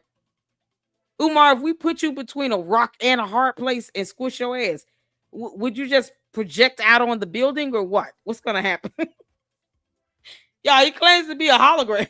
You trying. But the windows are still boarded up. That's no trash, sir. Enterprise Entertainment. We out. Y'all, this is so ridiculous. I am a blood relative of Frederick. Y'all. We got Panda Press up. Umar Johnson. The title was fake. The bloodline was fake. The school is empty. Panda Press is keeping his foot on his neck, and we are here for it. So we're going to check out this video. And yes, shout out to Dr. Nini. We have the puppet version of Malware's latest video about dating apps. Oh, Shelby's going to be so pissed. Douglas, my name is on the family trip. We have a family reunion every 2 years. A bullshit? A bullshit? A bullshit. Bullshit. Dr. Umar Johnson has been calling himself a psychologist for over 2 decades. He has been calling himself a kinsman of Frederick Douglass for just as long. In the entire FDMG fundraising campaign, every dollar, every donation, every Breakfast Club appearance, every community rally was built on both of those things being true. So let me ask you something real simple. What happens to the school when neither one of them is? Because in January 2018, Dr. Umar sat in front of the Pennsylvania State Board of Psychology and defended himself by saying he never claimed to be a licensed psychologist. His exact defense on government record. And in April 2016, the Frederick Douglass Family Initiatives issued an official public statement. Their words, not mine. 100% certainty. He is not a descendant. His name is not on the family tree. The tree is held at the Frederick Douglass National. To the Umar Tardians, why does your dumbass cult leader keep lying about his lineage? If he's proud of his bloodline, he doesn't want his own siblings to see their mother. Why does he sit here and lie about his lineage? Why can't he just be happy with the family he came from? Shout out to my mother in the chat. I appreciate you. I would say your name, but there's people looking for me. They're trying to dox me and commit cyber crimes. So I already told you about how that's going to go. It's so crazy.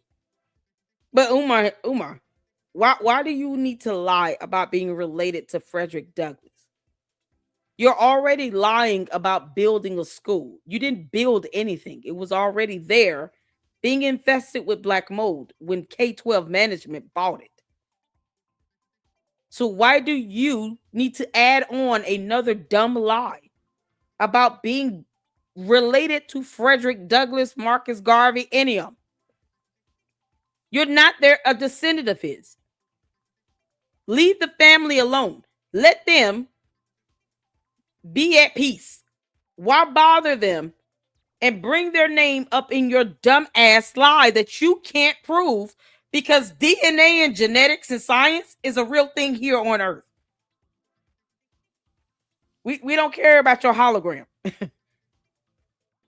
When you go to a doctor, they're going to draw blood out of your body, hologram or not, and it will not come back as a match to any genetic chromosome inside the blood of a descendant of Frederick Douglass.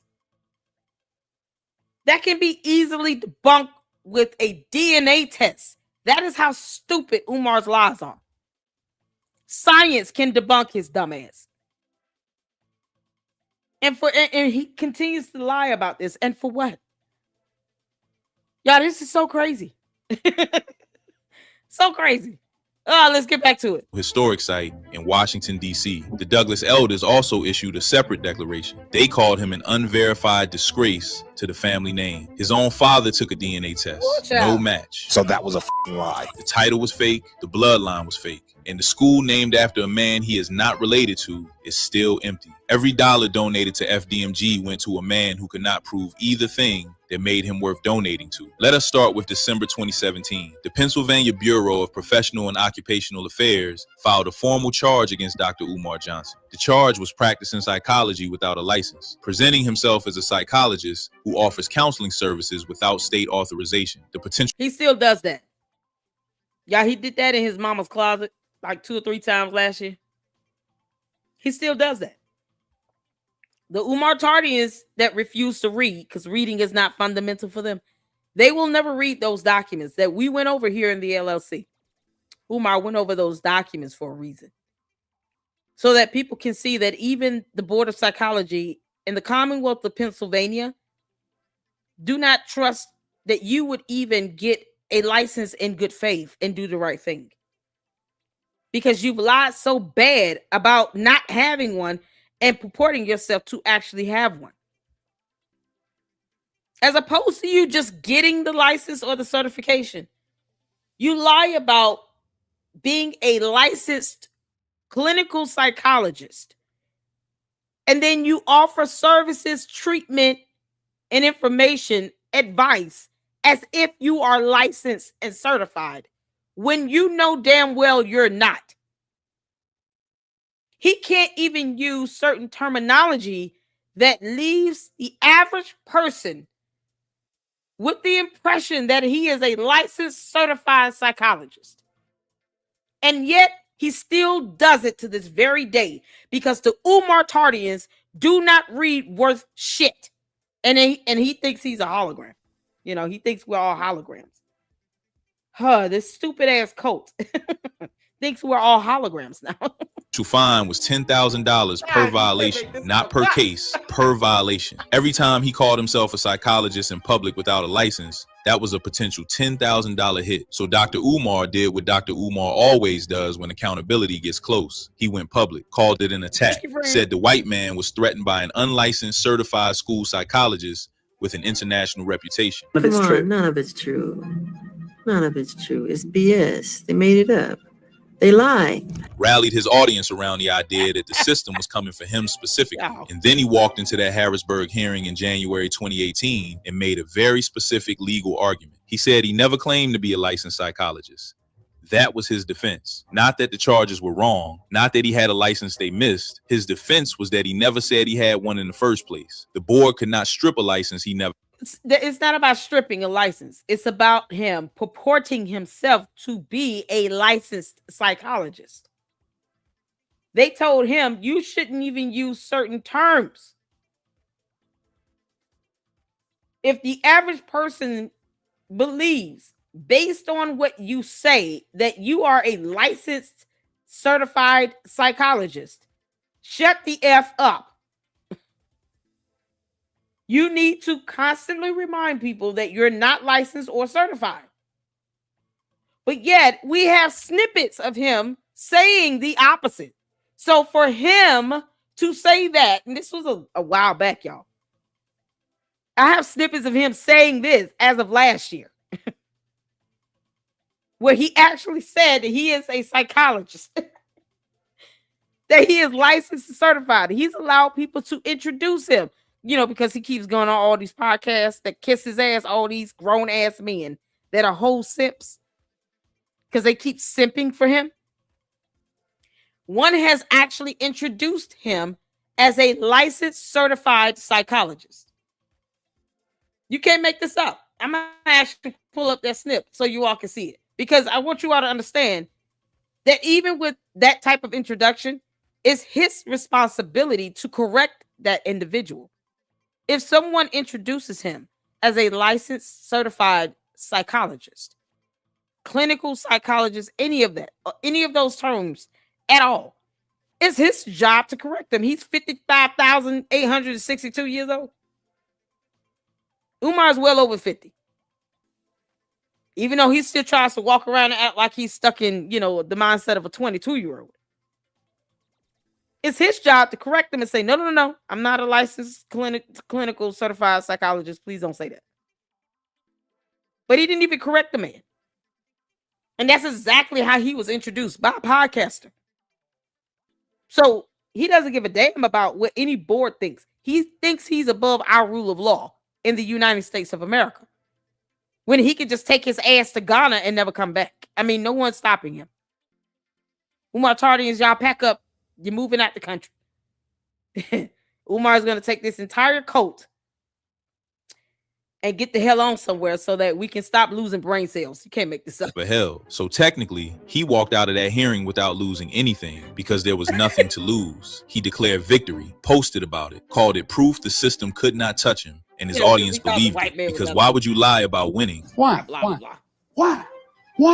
But here's what that victory actually meant. The Pennsylvania State Board of Psychology now had it on record. Dr. Umar Johnson, no license, never held one. His own words, his own defense. He saved himself from the fine by admitting the title was always hollow. And then Umar Johnson went right back to using it. Before the hearing, his website described him as a doctor of clinical psychology and certified school psychologist who was an expert on the education and mental health of African and African American children. After the hearing, his website described him as a doctor of clinical psychology and certified school psychologist who was an expert on the education and mental health of African and African American children. Word for word, nothing changed. You're showing me how unserious you are.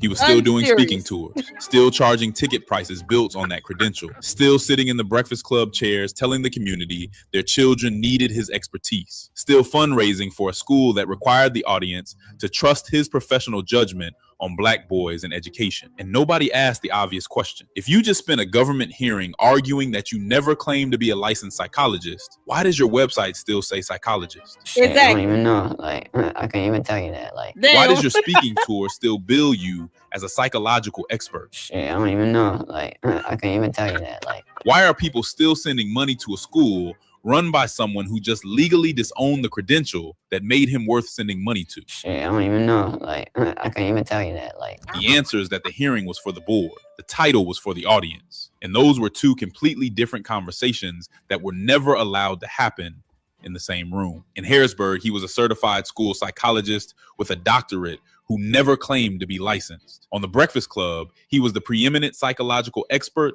on Black boys in America. Same man, same mouth. Nothing new, nothing changed, same old shit.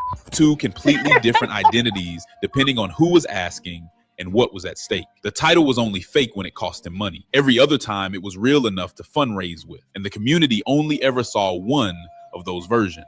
Now let us talk about the name. Look at of the this school. clown. Y'all, the clown. It's the clown for me. I'm trying to find, oh man, I don't have that clip. It is the interview he did with the podcaster in Atlanta. The guy was wearing like a yellow shirt, button-down shirt, something like that. That's the one where the guy introduced him as a licensed, certified psychologist. And he sat there like the Oompa Loompa he is and let that shit happen. Oh my God. I can't remember the name of the podcaster, but it was last year. The dude is he had a bald head. Oh man, I gotta find this. I'm gonna have to find it. Because he introduced him as a licensed certified psychologist. And Umar just sat there and nodded his head in agreement. And then he's done these so-called sessions in his mama's closet. So Umar has purported himself to be a licensed certified psychologist. He never ever clarifies that he can only even claim the title when he is gainfully employed with a school serving in the role of a counselor or a child psychologist. He has to either be working his own practice or working for a school where he's in that role. Otherwise, he can't just go around saying that he's even a child psychologist. Having a degree is not the same thing as having a certificate or a licensure. Those are two different things. You could get a degree in something and never be licensed, such as a law degree. You can go to law school and get a law degree all day. But you can't practice law if you don't pass the bar. You need to be licensed to practice law. So if you go to school and get a degree, you're just a lawyer. If you practice law, you're an attorney. Does that make sense? I could go to medical school and get a medical degree all day. If I do not get my license to practice medicine, I cannot go around giving treatment or even serving in this expertise role. I've just gotten the education. I don't have the credentials to practice medicine. There is a difference. And the Umartardians, this Black conscious community, they don't care about the difference. They just let this Oompa Loompa sit in his mama's closet, run his damn mouth while he looks like he's big, mad. You talking about somebody look like they mad, and bored. Yeah, that's Oompa Loompa. Look at the session he did on Thanksgiving last year. Y'all, he looked like he was agitated. Like somebody dared him to do something and he lost the bet. And the punishment was, you got to do a session in your mama's closet for Thanksgiving. He was mad as hell. He even sounded irritated. He was not happy. And then he didn't have his little Debbie snack cakes within arm's reach. No ginger ale in sight.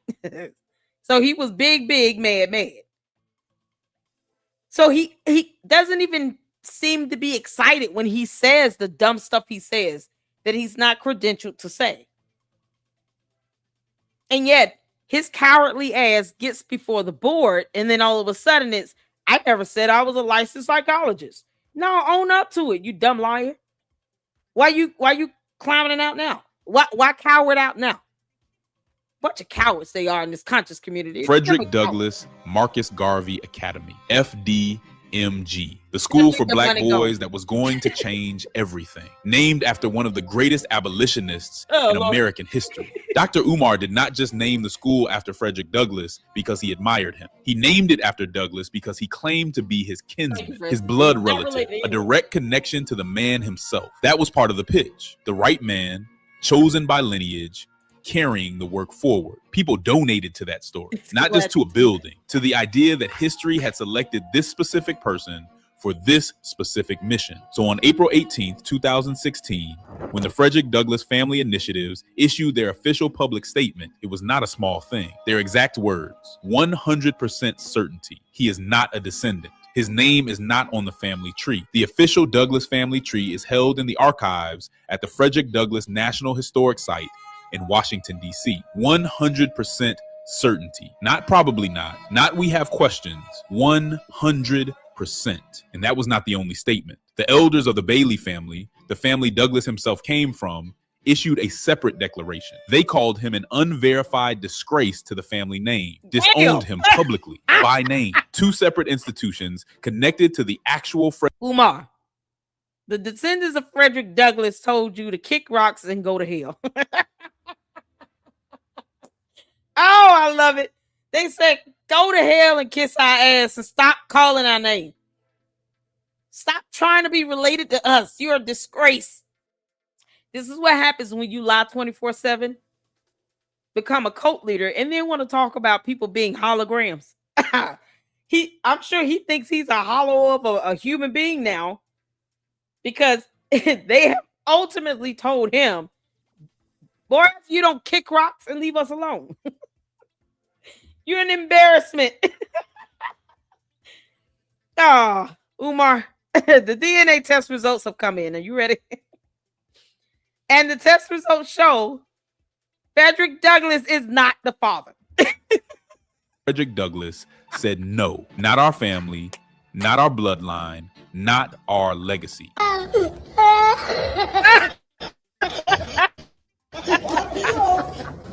And then his own father took an ancestry DNA test. No match to the verified Douglass bloodline. His own father's DNA. The man who told Dr. Umar he was related to Douglass in the first place. No match. The title was gone after the 2018 hearing. The bloodline was gone after the 2016 statement. Both foundations, both receipts, both on record before a single child ever walked through the doors of FDMG. He kept the name on the school anyway and kept asking the community to fund it. Now, I want you to notice something, because this is where it stops being two separate stories and becomes one very clear pattern. 2016, the Frederick Douglass family says he is not their kinsman. His response is to call it a conspiracy, say the white man is threatened by his Pan-African work, rally his audience around the idea that powerful forces are trying to discredit him, keep the name on the school, keep fundraising. 2018, the Pennsylvania Board of Psychology says he has never held a license. His response is to declare victory on a technicality, say the board was jealous of his international reputation. What is he doing? He's beginning to believe. Rally his audience around the idea that an unlicensed man had more impact than the entire licensed establishment. Keep the title, keep fundraising. 2 years apart, two completely different institutions, two completely different receipts. Same exact response both times. Crazy. Reframe it as an attack. Find a villain, declare victory, keep going. The city of Wilmington posting a notice on the door. The black contractor scamming him. The bank freezing his accounts. The building inspector asking unnecessary questions. The haters finding the auction notice. The struggle streamers doing it for views. If you watched the last video, you already recognize that list. Every time accountability gets close, a new villain appears. I mean, it's all right. Like, overrated as f***, in my opinion. I mean, and you know what, though? That's typically how the bullshit goes. You feel me? The Pennsylvania board was just another villain on a list that has been running for over a decade. But here's what is different about these two receipts compared to the contractor or the water bills. These did not come from critics. These did not come from haters. These did not come from people with a reason to lie about him. The Pennsylvania board used his own defense against him. The Douglass family used their own records. His own father's DNA used his own biology. Every single receipt that dismantles the foundation of Dr. Umar Johnson's brand came from inside his own story, and he ran the same play on all of them. All right, stop for a second, because I want you to go back through everything we just covered and ask one question. Who made the argument that destroyed the credential? Dr. Umar himself, in a hearing under oath, his exact defense. Who made the argument that destroyed the bloodline? The Frederick Douglass family, using their own archived records, held at a national historic site, not a blog, not a YouTube channel, a federal archive. Who confirmed the DNA did not match? His own father, the man who started the whole story in the first place. Not one of those receipts came from an enemy. Not one of them came from someone with a political reason to take him down. Not one of them came from the white establishment he keeps pointing at. They came from him, from the family he claimed, from the biology he inherited. That is what makes this different from every other accountability argument about Dr. Umar Johnson. You cannot call this a hit job.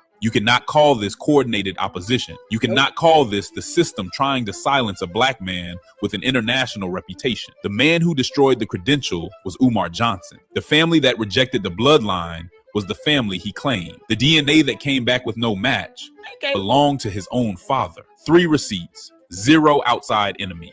All of it came from inside the story he built, and the community that donated trusted the story more than they checked the receipts. That is not Dr. Umar's fault alone. That is a cultural pattern worth sitting with. So let us talk about. Yeah, I also blame this black conscious community and Father Baba Yaga and Yoda and them for sitting here and pampering his dumb ass too, along with all these podcasters that simp and kiss his ass. It's a lot of kissing. You got Malware running around talking about he's losing weight. Where? In the skull. Yeah, he has no brain. That's the only credit I give him for losing. He's lost his brain. That's it. He hasn't even lost water weight. The hell is she talking about? You can't make this up. They sit here and they make up. And this is why it was so irritating for her to come out lying like hell. You don't have to lie on him. He's a liar by himself. A bad one at that. And he has a cult that doesn't question any lie that he tells them. He says, oh, the inspector, it has not called me back, but it's been a couple years. What do you mean? You know, they won't even ask. Can you give us the proof that you communicated with this person? How do we know you even called him? But you're talking about somebody being Jamaican and stuff. And oh, how he's somehow inwardly racist, you know, because he's Jamaican, he's supposed to just let you do what the hell you want to do. Hell no. That has nothing to do with your race. That's a matter of following the law and safety codes. Local ordinances, you know, local laws. You're not above that. And yet, every time they pander to him, they have him believe he's beyond reproach. And they themselves think they're beyond reproach. Look at how Malware is being treated by other clowns that refuse to just say she lied. She came out and lied about lawsuits and checks and all kinds of felonious things. And it's like, what the hell? As opposed to those people saying she lied like hell about that. Oh, I don't want to kick her while she's down, even though she put herself down there. No accountability whatsoever. And how dare you call them out on the lie? I mean, you know, I'm going to strike every video on your channel out of spite and vengeance, not because I've read a law, because you called me out.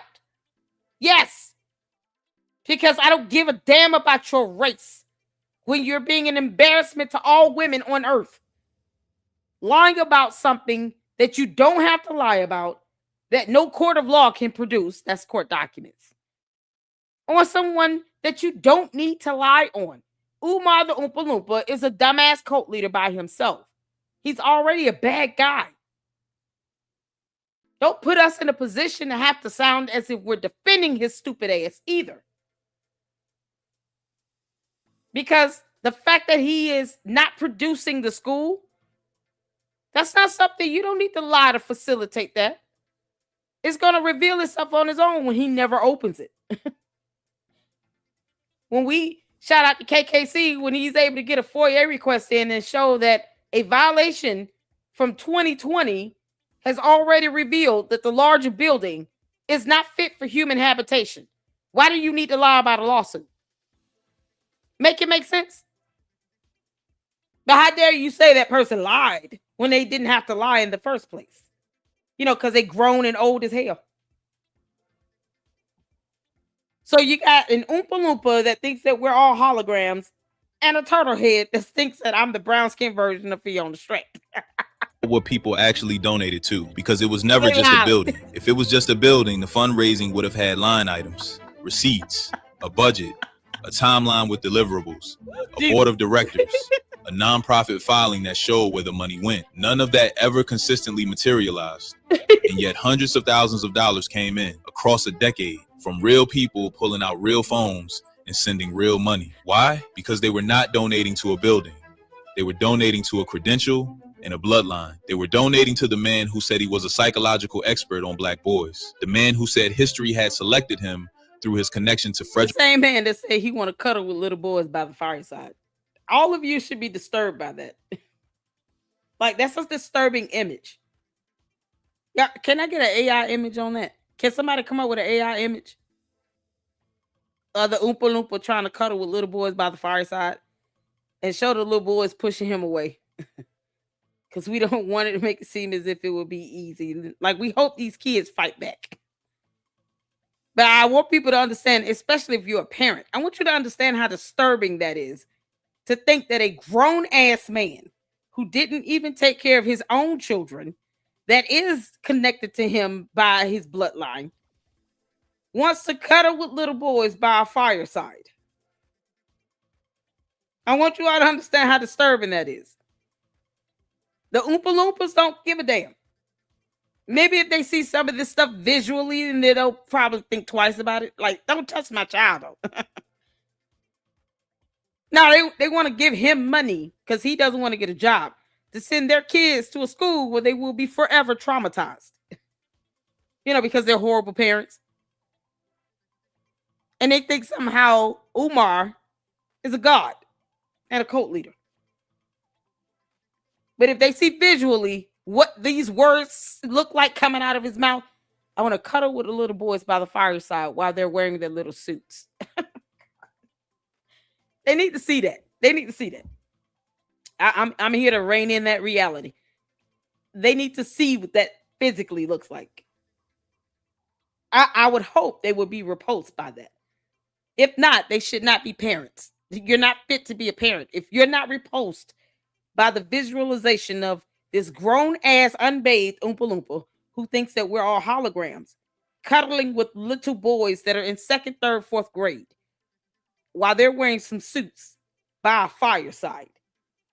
Yeah, I want that reality to hit home.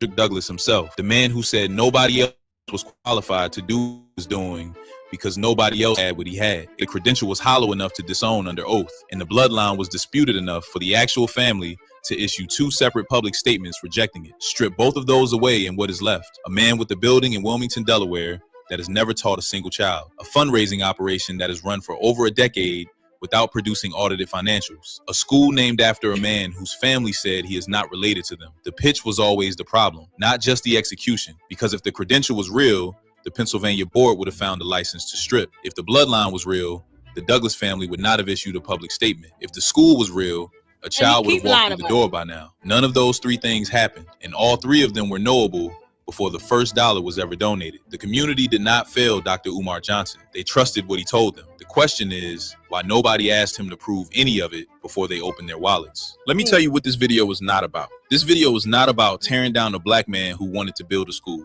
That is not the argument. The argument is about what we require before we say yes. Because here's the truth underneath all of this.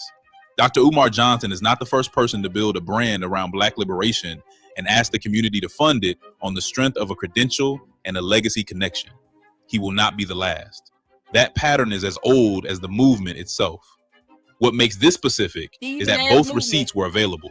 The Pennsylvania board hearing was public record.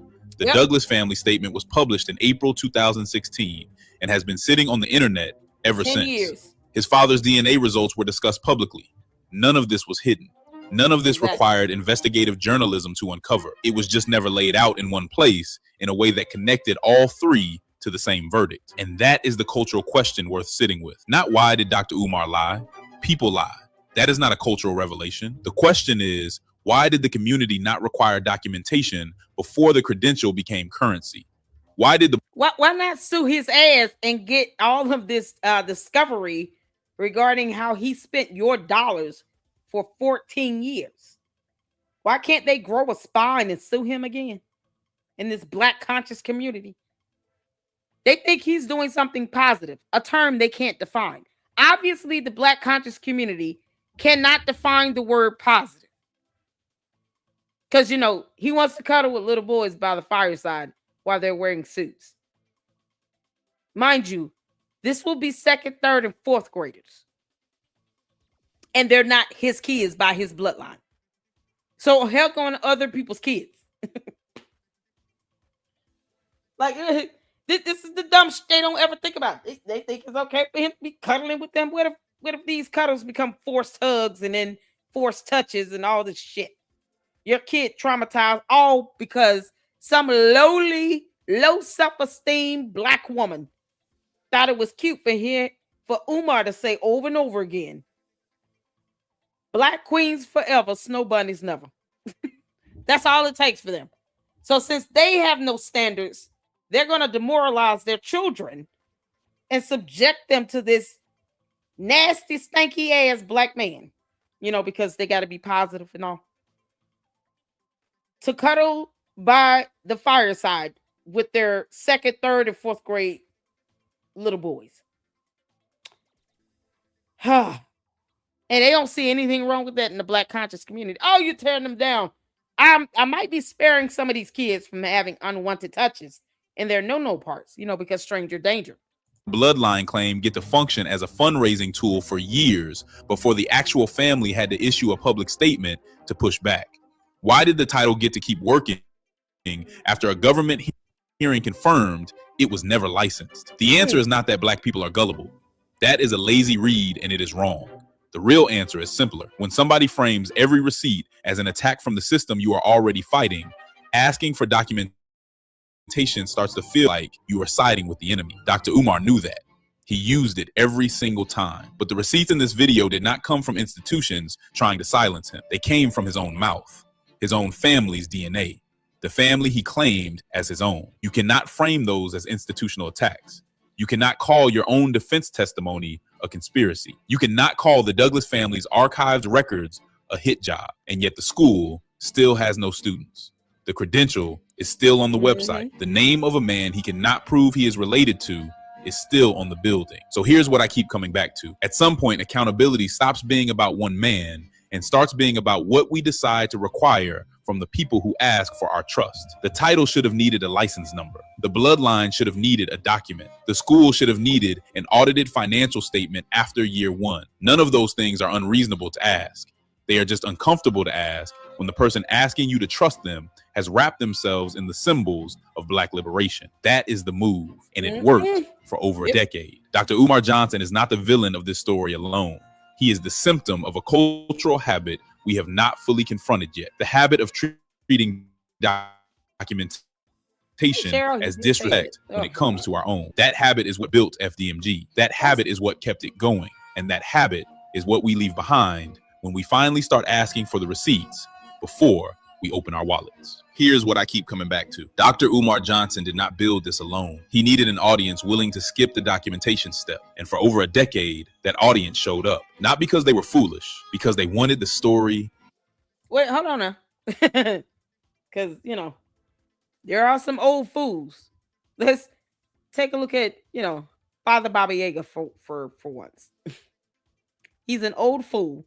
He's all of 214 years old.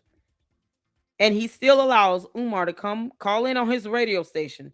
And all he does is pander to him and kiss his ass. He doesn't say anything that would even remotely have him thinking twice, let alone piss him off. Let's take a look at MALWARE. She came out, said that he was suing her, and then there was a class action lawsuit against him. And then turned around and tried to defend him by saying he lost weight in an effort to try to insult me.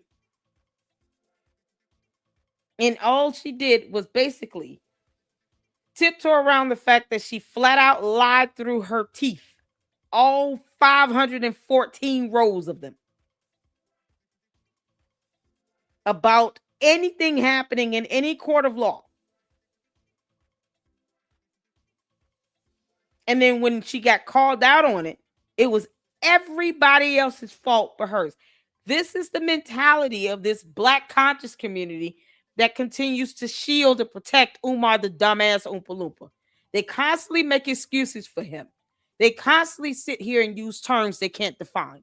They constantly sit here and repeat his talking points, but they will not ask him, just show us the ledger.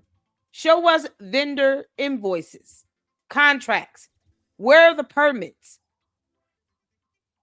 Just meet him with a question. And when he doesn't answer it, that should let you know he doesn't have the answer because he's not trying to get it. He doesn't care about vendor invoices because he knows if he does open up that school, he can't keep asking for people to donate to open the school. Does that make sense? To all the Umar Tardians, if he opens a school, he can't keep asking for people to help him raise money to open a school. Now he's asking for money for decorations. I don't know if the Umar Tardians have paid any attention, but now he's saying, hit the Cash App, hit the PayPal so we can decorate the school. Decorate it for what? If it's completely done, there's nothing to decorate. That's like saying, look at this fully furnished house.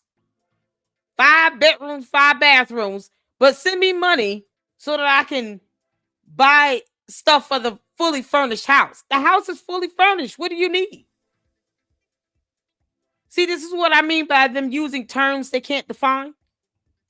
Because they don't think twice when he says, send me money to decorate a school that is completely finished and ready to open. What are you decorating? What do you need? You said it was done. And no, we're not sitting here trying to read between lines. He needs to speak plain. Umar's too old to not say what he mean and mean what he say. Amen to that. So why would he still need to ask for money to decorate a building that is completely renovated, that is finished and ready to open? He just needs a certificate of occupancy in his alternate reality and universe where he thinks he's going to get it. But they don't ever ask, why are you asking us to send you money to decorate it? You shouldn't be asking for any money. It's done, right? Okay, well, we're not sending you anything else. Just open it. But they don't ever do that. They pander to him. And then they sit here and have the audacity to challenge, content creators and independent journalists like myself. Why don't you all do something? I'm not doing a damn thing. I've never said I wanted to open up a school. And I don't want him cuddling with little boys by the fireside. So no, I owe him nothing. That's for you and your cult. While he does the dance of his forefathers, whomever they may be. I'm not contributing towards any pyramid scheme that he's been perpetuating for 14 years. I don't owe Umar shit. Neither does anyone else. I don't have to send him any money. I'm not going up there to pick up his garbage. Why can't he find a dumpster? He'll stand out there and record and call the police on some kids, but he won't put a trash bag in a trash can. Make that make sense? No, that's the bullshit he wants. But these Umar Tardians go up there and say, I'm going to work for free. Why? He's saying that he's going to charge people $600-700 per child. After still begging for money to decorate it. And you won't even ask him, how are you spending this money again? They won't sue him for it. They won't take him to court. They won't do any of that. So they choose to be stupid on their own, but then they want to bring everybody else into their stupidity. For what? Now, leave us out your dumbass coat. We don't want no part of that. We don't want to put innocent kids in the line of fire into a insured building where he's not insurable, where the building is not insured at all. Well, we know it's not complete and will not pass inspection. Because we care about you honoring city codes for a reason. So that kids don't get hurt and harmed or sick going into this bando. Umar can get sued out the wazoo. Guess what he's going to do? Dodge every single last one of them and go to Ghana. That might be the one thing to drive his ass out of our country. Lawsuits. I think I figured it out. He will leave and go to Ghana if he gets enough lawsuits. Because obviously, you got some really dumbass parents that think that their kids need to go into this bando. But if their kid gets sick or get hurt and harmed, and he actually gets a lawsuit, he'll run from that lawsuit quicker than you can blink. It'll be him chasing down the Hamburglar for that double Whopper with cheese. He'll leave the country then because he's not going to want to be held accountable. But yet, you know, these are the same group of people that find nothing wrong with him saying, I want to cuddle with little boys by the fireside. Now, they don't see shit wrong with that. And then they want us to go pick up his shirt. What the fuck? We don't owe him nothing.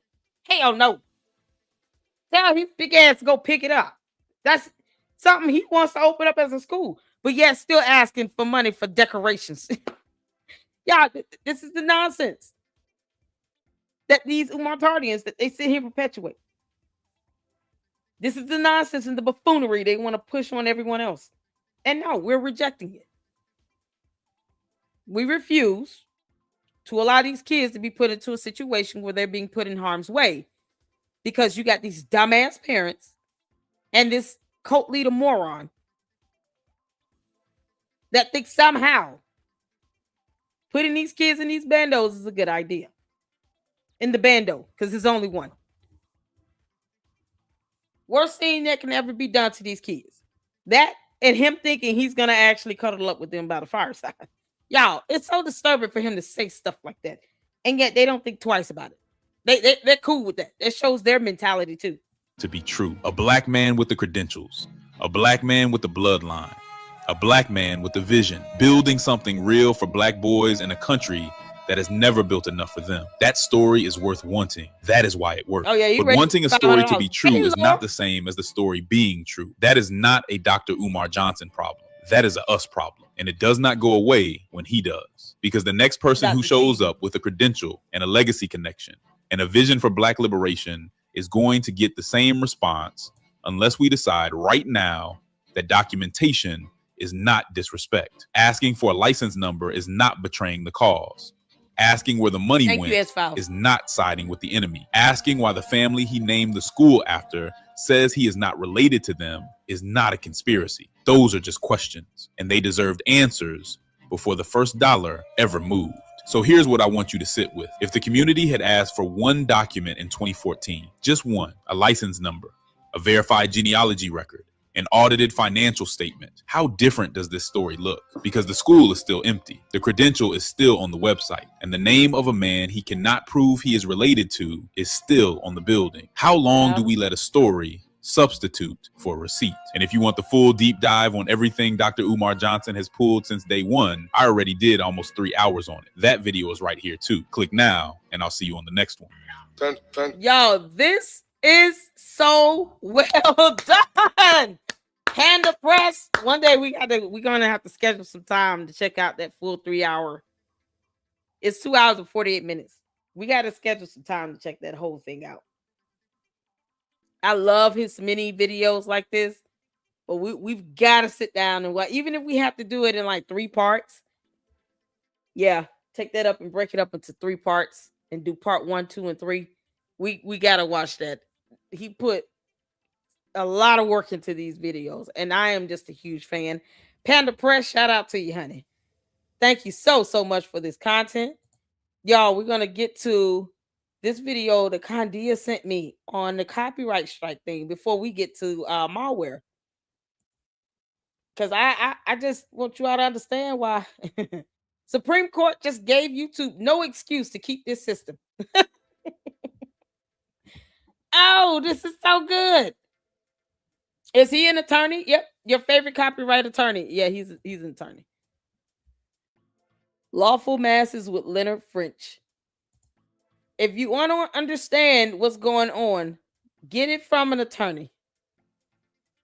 And you can always look him up, Leonard French. He should have a bar license number. I don't know what state he's in, but that's how you verify if an attorney is valid and current, by looking them up and getting their bar license number, which is why I keep saying, where's the bar license number from Malware's attorneys again? Because she said she got one on retainer. So we got he cited case law with Cox Communication v. Sony Music Entertainment. The Supreme Court unanimously held that simply knowing your users might infringe copyright is not enough to make you liable. Court killed the 50-year-old legal theory called knowledge plus material contribution that had been the foundation of nearly every secondary copyright lawsuit against internet service providers, cloud services, and platforms. Wow. The case for a fair use renaissance. Y'all, he goes over it all. So we're going to check this out right quick before we get to the Dr. Nini Muppet of Malware talking about dating apps. Hit the phone where you can see it here. 26. The Supreme Court unanimously ruled that Cox Communications, an ISP that knowingly let subscribers pirate music for years, is not liable. I gotta give shout out to my mom's up in here, Laura. How you doing, honey? Been a minute, Dr. CB. I hope you feel better. Long-winded Speak says his name ain't on nothing. He don't care. Yeah, Umar does not care. He doesn't give two craps. I'm sorry you're not feeling well, Dr. CB. Hope you feel better, honey. We got S-Files. Thank you so much. S-Files dropped the link to video where they say Umar is a doctor and licensed psychologist. There you go. And I know he's been introduced as that as well. So make sure you guys click on that link and you all can see. This has happened recently as of last year where he's still referring to himself as a psychologist, licensed, certified, being introduced as such as well. So like Panda Press said in the video, that hearing was back in 2016 or something. Well over 7-8 years ago. And he tried to get over on them by saying, well, I didn't say I was licensed. You're not certified either. And yet you continue to purport yourself as both. But yet no one questions him on that stuff. They don't push back in this context because they think it's positive for him to lie about a title. Once again, it's a term they can't define. How do you define positivity when someone has to lie? How is lying positive? See, that has nothing to do with skin color. A liar is a liar. A thief is a thief. And none of those two things are synonymous with skin color. You have people of all races and ethnicities that lie and steal. So why is it that it should be acceptable because he's black? No, you don't want anybody to lie and steal your money. These same black conscious community people too would not want someone to just break into their house and steal their shit. You know why? Because they don't want anyone to break into their home and steal their stuff. They worked hard for it. They bought it. It's theirs. So based on their dumbass logic, because they want to be so positive, if it's a black person that breaks into their home and steals their items out their home, out of their property, then they should never call 911, right? They should not be calling the police saying, hey, I just had someone breaking into my house, if it's a black person, because that wouldn't be very positive. We're using their dumb logic against them. And continue to do that. I remind them how stupid they sound when they say, why are you telling out a black man who's doing something positive? So lying and stealing is positive. The fact that he will not post up an invoice, a ledger, or anything, somehow that's positive. So if someone if Umar Johnson breaks into your house and steals all your stuff, you mean to tell me you're not going to have his ass locked up because he's black and somehow he did something positive? Yeah, now y'all see how dumb that logic is. Just remember, lying and stealing and him cuddling with little kids by the fireside. Where's the positivity in any of that? And these are the same people that claim to be, soft sits and Moors and shit and think that stuff works in court when it doesn't. For contributory copyright infringement. Not because Cox behaved well, it didn't. Cox maintained a 13-strike policy the district court called an elaborate sham. Hey, Cheryl. How you Internal doing, honey? emails showed a company culture summarized by one employee's blunt notation, DMCA equals reactivate. Cox blacklisted an entire copyright enforcement company to avoid processing infringement notices. Ooh. It was, by any reasonable measure, a bad actor. And the Supreme Court still said that's not enough. Cox Communication versus Sony Music Entertainment held that providing a general purpose service with knowledge that some users will infringe copyright is not contributory infringement. Period. Liability requires something more, either active inducement of infringement or providing a service that is designed for infringement and lacks substantial lawful uses. Internet access is neither. The court dismantled the knowledge plus material contribution framework that lower courts had applied for over 50 years and replaced it with a 2-track test that general purpose platforms will almost never fail. This is a case about an ISP, but its most important consequences are for you and YouTube. Why YouTube's 3 strikes policy exists and why the reason just evaporated. YouTube's 3-strike copyright system is not a product of altruism or corporate responsibility. It is a compliance mechanism built to satisfy a single statutory provision, 17 U.S.C. Section 512I, which conditions the DMCA safe harbor on having a policy that provides for the termination in appropriate circumstances of subscribers and account holders who are repeat infringers.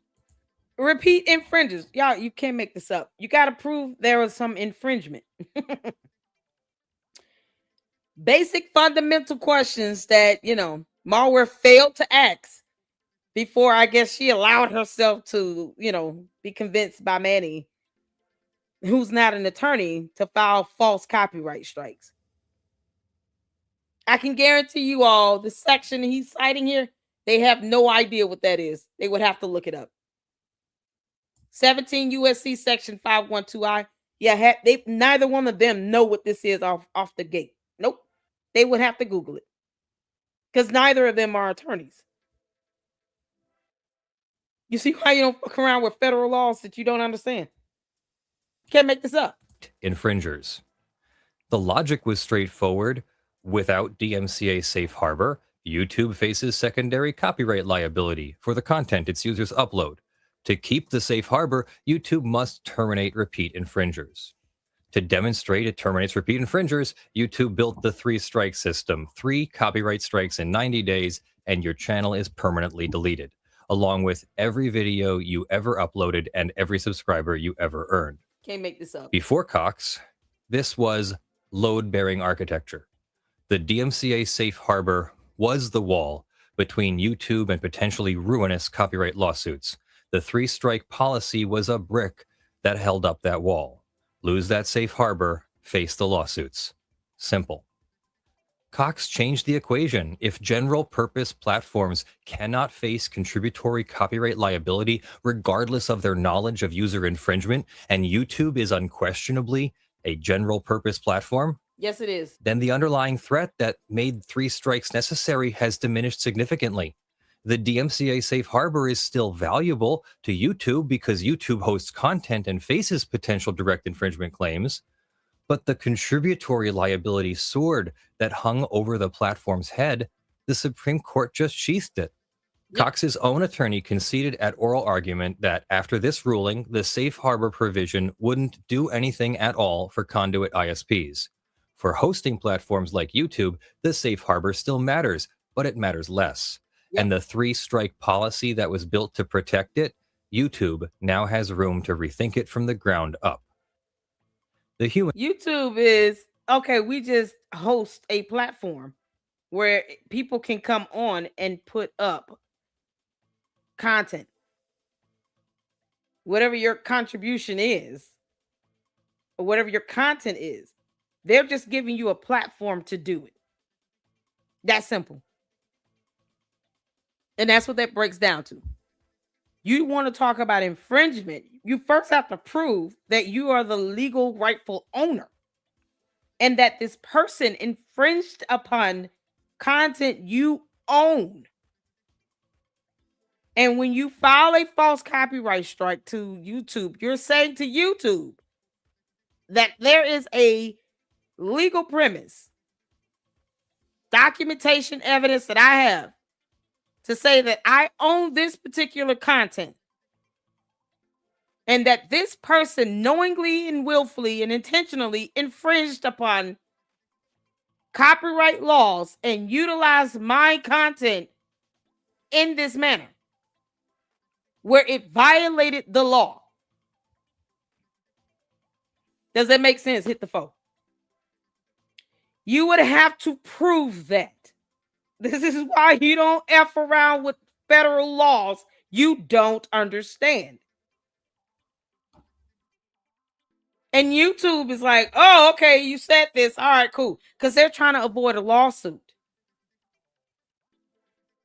But see, what they're not thinking about is the person on the other end that's receiving this false copyright strike can still file a lawsuit because now you're interfering with my ability to have my channel run free from these stupid ass false copyright strikes where you can't prove that you're either a copyright owner or that I intentionally and willfully infringed upon any content whatsoever or stole your content. And can't prove, and I will have to be able to not meet the burden of proving that it was under fair use. Because that's the whole safe haven that we have too. Never mind the person that sent these false copyright strikes utilize other people's videos on their channel. Now I want y'all to keep that in mind. They had no problem clipping and playing and posting up other people's videos and putting it on their channel, claiming that to be fair use. So how does the fair use law, the Fair Use Act, somehow don't apply to the rest of us again? That would be the question that they would have to answer in the court. Once we file a counter to their bullshit false copyright strike, that whole legal process starts. So they would have to take me to court or face the penalty of what happens when you file false copyright strikes and abuse that system as well. Yeah, I told you I'm not for play. And cost of 3 strikes. To understand why this matters, you have to understand what the current system does to real people. A YouTube creator who receives 3 copyright strikes in the 90-day window loses everything. Not just the disputed video, the entire channel. Every video, every subscriber, every comment, every community post, years of work deleted. And YouTube bans the creator from starting a new channel. For full-time creators whose livelihoods depend on their channels, a 3rd strike is a professional death sentence. And guess what? That same user will sue the person that sent these false copyright strikes for tort. Yeah. They will be sued for tort, for interfering with their ability to make some money. Y'all, shout out to all of you all that have hit that like button and subscribe to the LLC. Oh, man. My other godmother would be so pissed. And y'all, thank you so much for all the supers that are going towards this virtual rent party that we're having because Malware thinks I can't pay my rent. Oh, shout out to you all. You guys are the heroes of the day. U.S. Copyright Office's own 2020 Section 512 study found the notice and takedown system unbalanced, tilted towards right holders at the expense of users with legitimate fair use claims. Content is removed before any fair use analysis. Counter notifications take... You know why content is removed? Because YouTube is not court. What they cannot do is serve in the place of what a judge in a court of law would do. They're not investigators either. So with this false copyright strike, Malware said that there were 2 videos that she has some sort of legal claim towards, even though I haven't seen any evidence on that. And that I infringed upon her content, that she alleged that she has legally proven that she is the legal, lawful, rightful owner of. One of the videos is just a live stream video.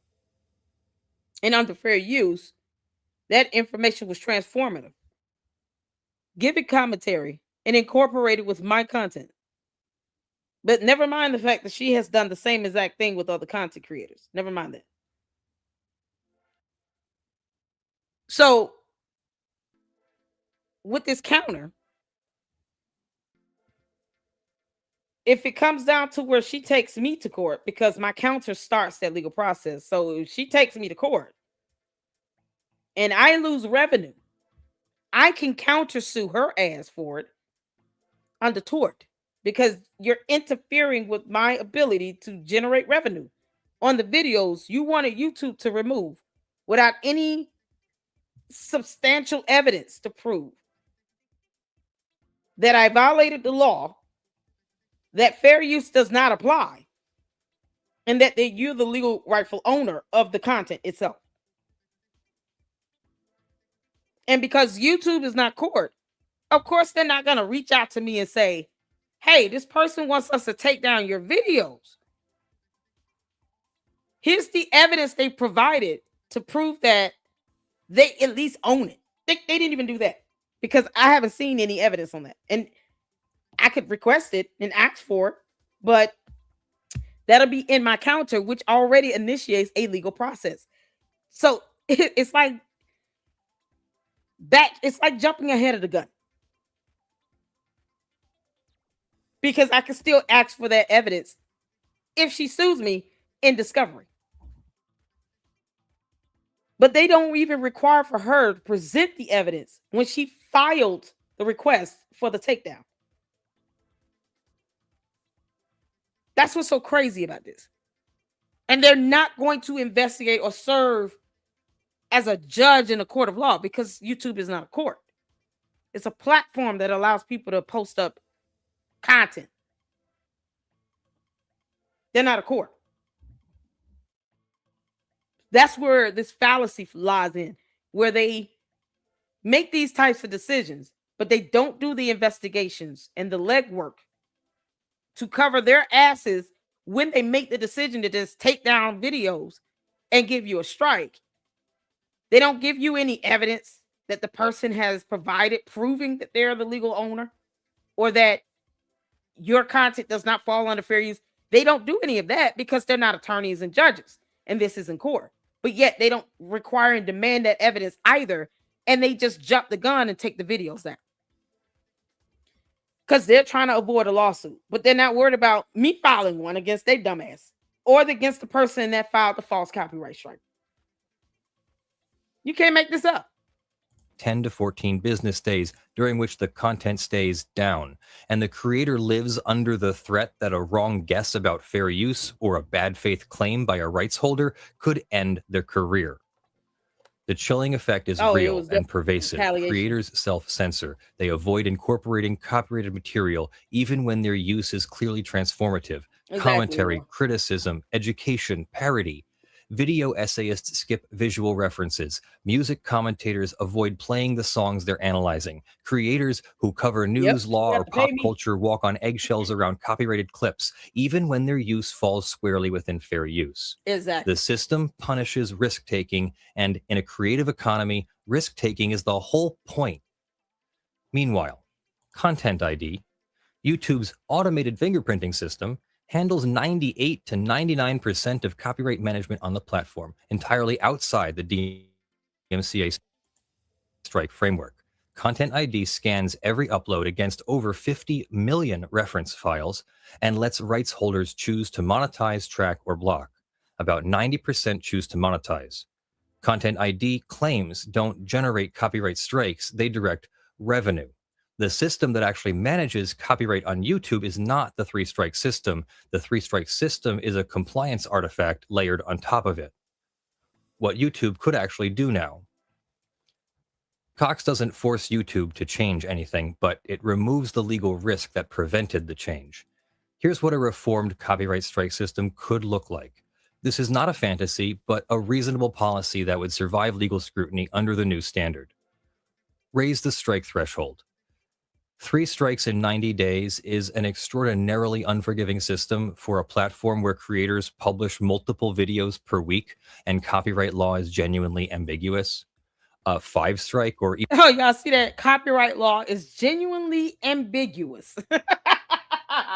You know why? Because oftentimes me saying, oh, this is my live stream, so I own it, is not typically required for me to prove that I own it. I want y'all to see these words. Copyright law is genuinely ambiguous. Not something you will understand with ChatGPT. Nope. You will not understand how copyright laws operate and are interpreted utilizing AI and ChatGPT, which is why Malware should have contacted her damn attorney on retainer and not listen to Manny, who knows better. And you know I know better. Especially when a whole ass attorney is saying flat out, because it is, copyright laws are genuinely ambiguous, meaning there's no set standard with it. You go to court and you think that you might have a case, and then you realize, oh man, I got utterly crushed. It's so ambiguous, it has many interpretations and many meanings and can be applied and interpreted in many ways. There are many factors that could determine how a lawsuit goes based on copyright law and copyright law infringement. And a whole attorney has laid it flat out. The law itself is genuinely ambiguous. Not something you're going to understand from ChatGPT. Oh yeah, we're going in. Because Manny knows me better than that. And he should have known better when he told Mary Handlarian, hey, here's this video from Lady Luck Club. Go ahead and strike this. The F is wrong with you. Don't you think, like I said, I have a whole godparent that's retired federal judge. Judge, not fucking attorney. Judge, federal judge. What's wrong with you? And you got this attorney confirming copyright law is genuinely ambiguous. Someone who did not go to law school certainly will not be able to interpret it correctly or be able to apply it correctly. And when it is so broad and ambiguous, I'll let them Google that term. Your ChatGPT is not going to narrow it down. It's not going to be clear black and white. And if you go to court, you'll find out the hard way. And I will countersue the out of you, Malware. I promise you that. Even 7-strike system would give creators meaningful breathing room while still allowing YouTube to terminate persistent, deliberate infringers. The statute requires only that the policy provide for termination in appropriate circumstances. It does not prescribe a number. Courts have accepted policies far more lenient than YouTube's current one. In Capitol Records v. Vimeo, the court found Vimeo's policy reasonable even though it treated multiple notices arriving within a 3-day window as one incident. Reduce the current strike window. The current 90-day window means a creator who receives 2 strikes in January starts each new video in February knowing a single additional claim, even a frivolous one, will destroy their channel. Reducing the window to 30 days would reduce the pressure without eliminating accountability. It would also align better with the reality that copyright disputes are slow. Require fair use screening before a strike issues. Thank you. This is the most consequential reform and the hardest to implement. Under the current system, a DMCA takedown request generates a strike immediately. Fair use is only considered after the fact if the creator files a counter notification. This is backwards. Yeah, it's so ass backwards, it's not even funny. I'm so glad this whole ass attorney that went to law school is saying this. I have to file a counter and make my legal argument because the counter starts a legal process. and proving how it's under fair use. You can't make this stuff up. Good grief. Oh, man. Y'all see the headache? Because YouTube doesn't require anything from the person making the dumbass claim. You know, listening to somebody that didn't go to law school and pulled up chat GPT. Yeah, no. It's so ass backwards. You have to prove fair use in your counter notification, where you have to give up all your legal information, including your name, phone number, address, your email, and then prove how it applies under fair use. God. Meanwhile, that could be the premise as to why all these false copyright strikes are going out. Just to get your actual legal name, address, phone number, and email. And I have every right to say that when you could just retract the copyright strike, malware. You nutshell. But you not doing that can prove towards me saying that you're doing this to get my actual real information, my legal name and all that shit. That should not be of interest to you because I'm not paying your rent at all. But yet and still, you have people that do that. They file these false copyright strikes so that they can get people's real legal information. Find out where they live, you know, because reasons. But then they don't want to go to jail if they break a law and commit a cybercrime and dox you. How dare you report me to the feds? Yeah, no, you had that comment. What's wrong with you?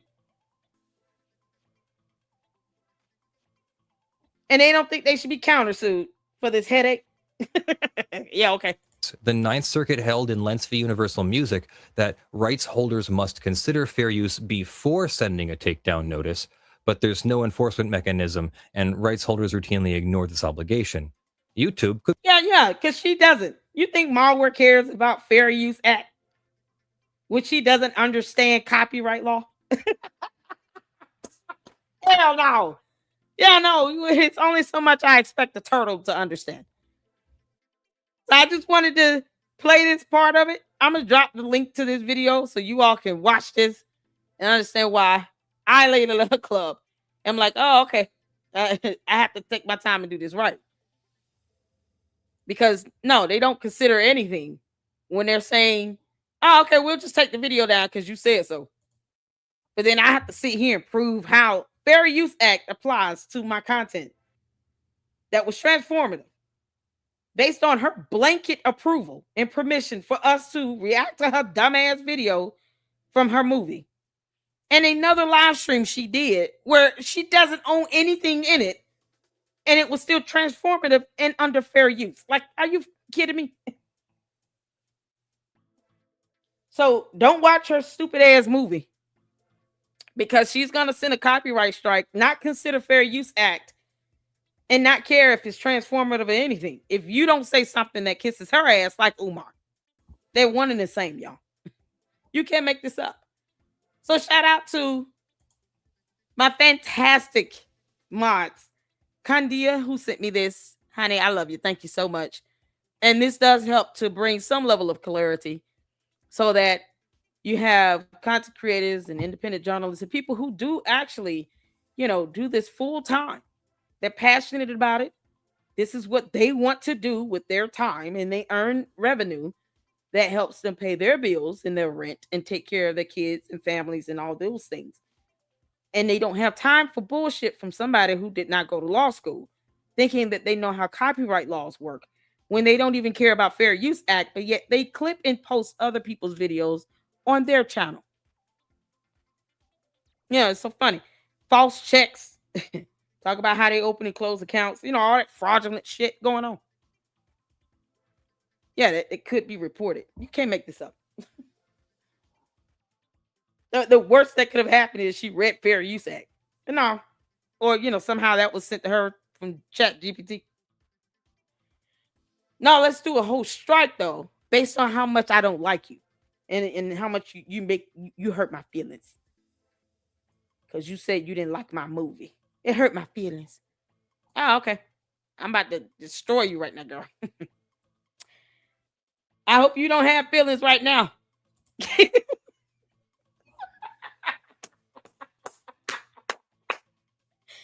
I hope you don't have feelings at this point, because there it is. I'm about to ether that shit. Y'all, shout out to Dr. Nene. Let me tell you something. I said, hey, can you get me a Muppet version and alter the audio on here so we can transform this whole thing? We want this to fall under fair use and for it to be completely transformative. And Dr. Nene said, yep, got it coming. And boy, did she knock it out the park.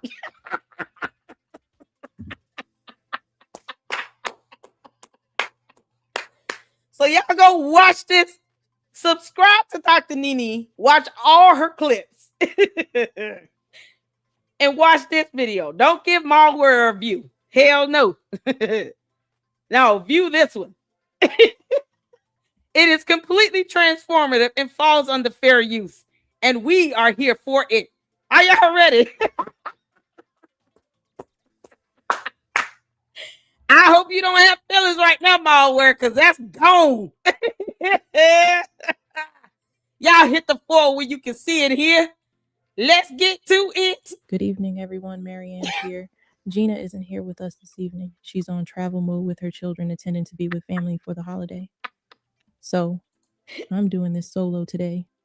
But what I wanted to cover on relationship chat today was getting on that app and just kind of breaking down how to select an app. The reason that I chose this is because next week when she returned, when we do Gina and Marianne chat, we're going to share with you guys dates that we both went on. He set a date, she had her set a date. So we're going to share the profile of the individual. We're going to share the documenting date and to really tell our channel member how the process was. Now, so since I'm doing this solo today, I want to emphasize on doing your research before male and female. Do your research before you select a dating app, because what I found, they're not all the same. The concept is the same, but each offers something different that makes them stand out from their competitor. So what I did, I took my time. I looked like I think I did 4 different dating apps, and then I selected the one I felt that kind of fit better for me, that I think I would get more success. Malware, was it this dating app here? Oh, you precious, precious Muppet. Was it this dating app here? Malware, that's for you. Girl, unless you hit the lottery, you're never going to land that dreamboat. Ooh, y'all remember lowered expectations. But Malware.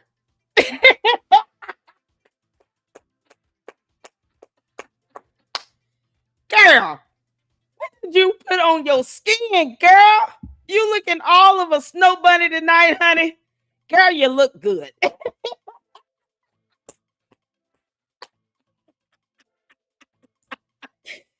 Girl, you look good, girl. I didn't think you had it in your Malware. I didn't think you had it in you. Girl, you are blowing my mind right now. Y'all, she done put on the damn gold shirt with the bells and the shoulder pads. Y'all check out them shoulder pads up in here. Girl, I got her hair done. Sis was like, oh, I'm about to go in. Lady Luck Club, what a clown me. I told you, girl. Ether is, I told you I can get savage now. This is me having fun. Child, look at Malware. She went all in. Malware, I am so proud of you. Y'all, Malware did it. This is her dating show app. Malware, look at you. Girl, how you gonna talk? Don't talk nasty to us. You gotta talk nasty to Shelby.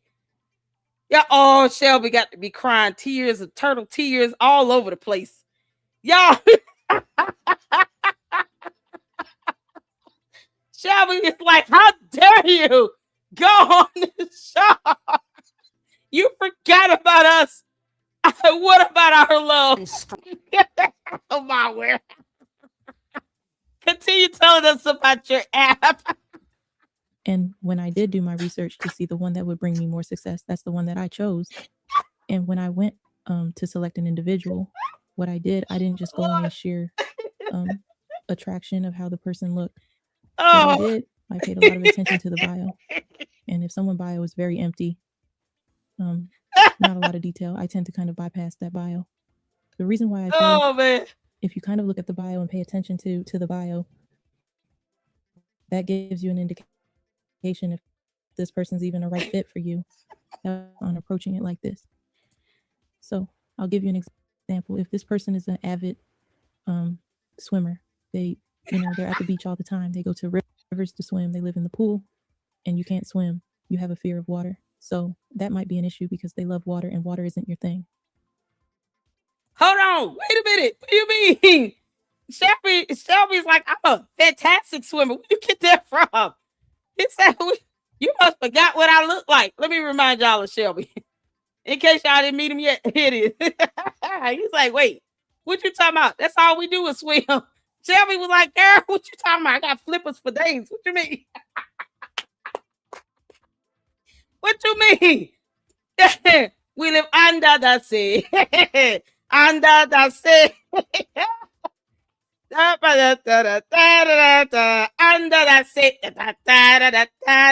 Shelby is so disappointed. He said, how dare you go on lowered expectations without me? Yeah, he was like, all we do is swim. Where'd she get that from? Child, all we do is just hold flippers together and just go with the wind currents in the water. Y'all know the oceans have also the wind currents like creates the water current. Those water currents can sometimes go up to 90 miles an hour. It's on Nemo, if in case you need a reference point. Malware, all your friends are on Nemo. Finding Nemo. 1 fish, 2 fish, red fish, blue fish. You can't make this up. Y'all, Shelby is so pissed off. Did y'all tell you? He was like, shit, this heifer went on. I can't believe this heifer who went on lowered expectations. She's trying to get a man. How dare you? How dare you betray our trust? Have I not flown this ocean 1,500 years for your love, girl?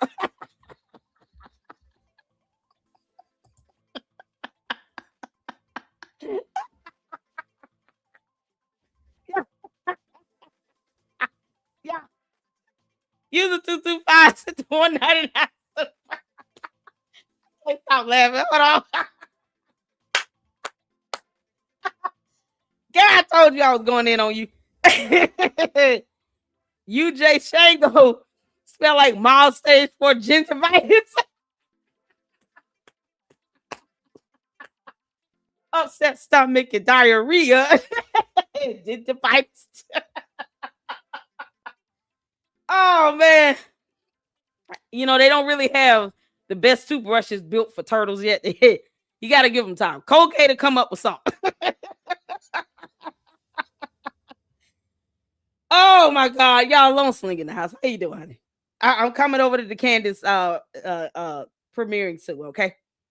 Yeah, what's going on?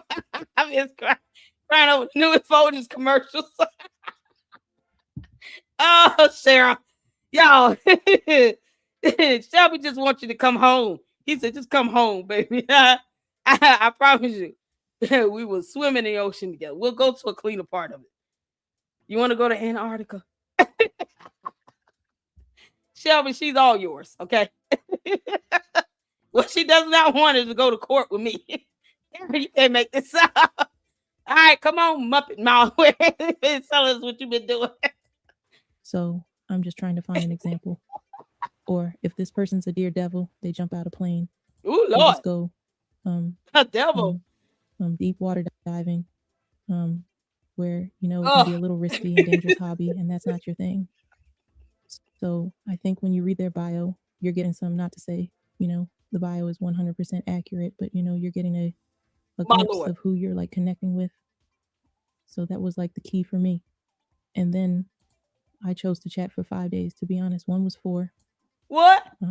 The connection was nice, and one was 5. I chose to keep the chat. And the reason I picked that app, they also have. Oh, Shelby's gonna be so mad. Girl, he gonna disconnect your internet when he find out you've been over here flipping for other men.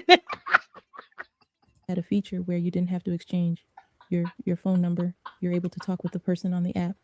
I thought that was a very nice feature. Just in case things didn't work out. You're connecting with that person. You still have like a buffer. The app is a buffer for both parties if you don't want to continue it. So I thought that was nice. What's the app? Now, that's not something I really like, online dating. I think I shared that with you guys in an early segment that we did. But to be honest with you, it wasn't as bad as I anticipated. It was actually a pleasant experience for me. And I'll let Gina speak on her experience. So I thought, since we both are single, and yes, this is a relationship chat segment that we have, I thought it would be exciting and fun just to kind of break down why I chose the app that I chose and why she chose what were the features that draw her to that app. And then to share the process. She never names the app. Y'all, you can't make this up. Is it too hard to come on, Mar. Malware. Come on, Malware. It's not that difficult. This was catchy. Mad TV did a fantastic job helping you find Shelby.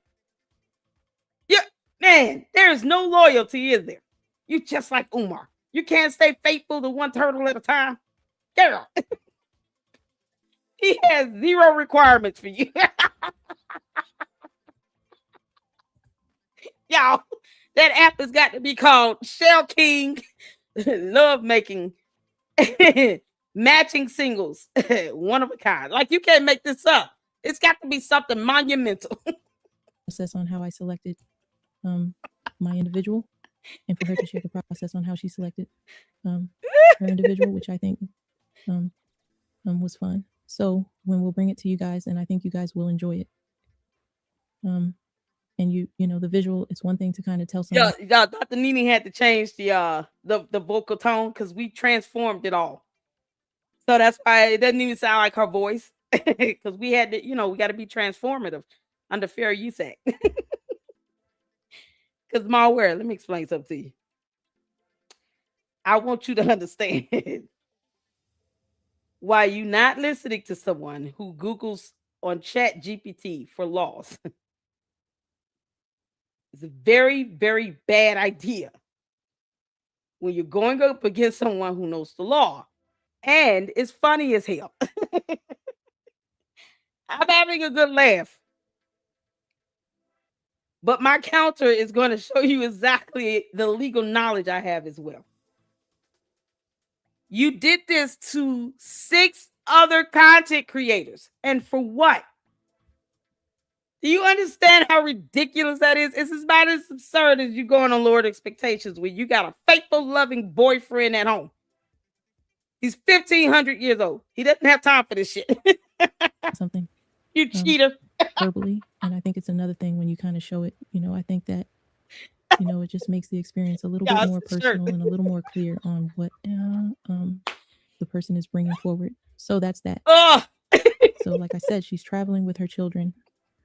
Thank you, S-Files. I love you. So when she get back, this is what we'll be presenting to you guys, which I think was a lot of fun to do. And don't go checking for me on no app. I'm already off. We did this for Gina and Marianne chat, relationship chat. So this is just to add some spice and then to enlighten on how to select an app, what the process looked like, and then we documented the date. Malware, we already found you. You said don't go looking for me. Girl, we found you. We found you, girl.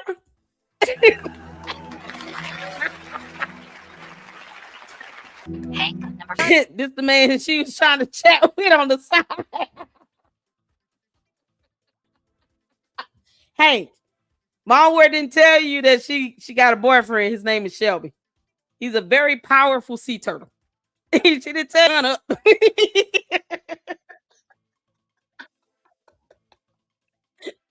Shit. Can y'all see it here? Pow, pow.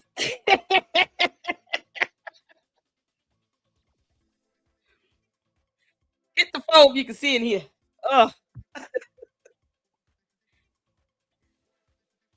Watch out.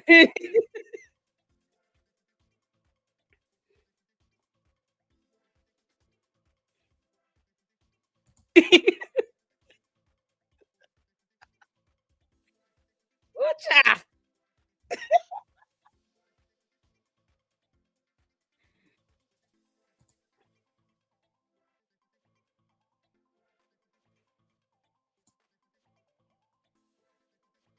Caleb, you can't hear? You see the video? Y'all can't hear? Uh-oh. Oh, hold on. Let me refresh it.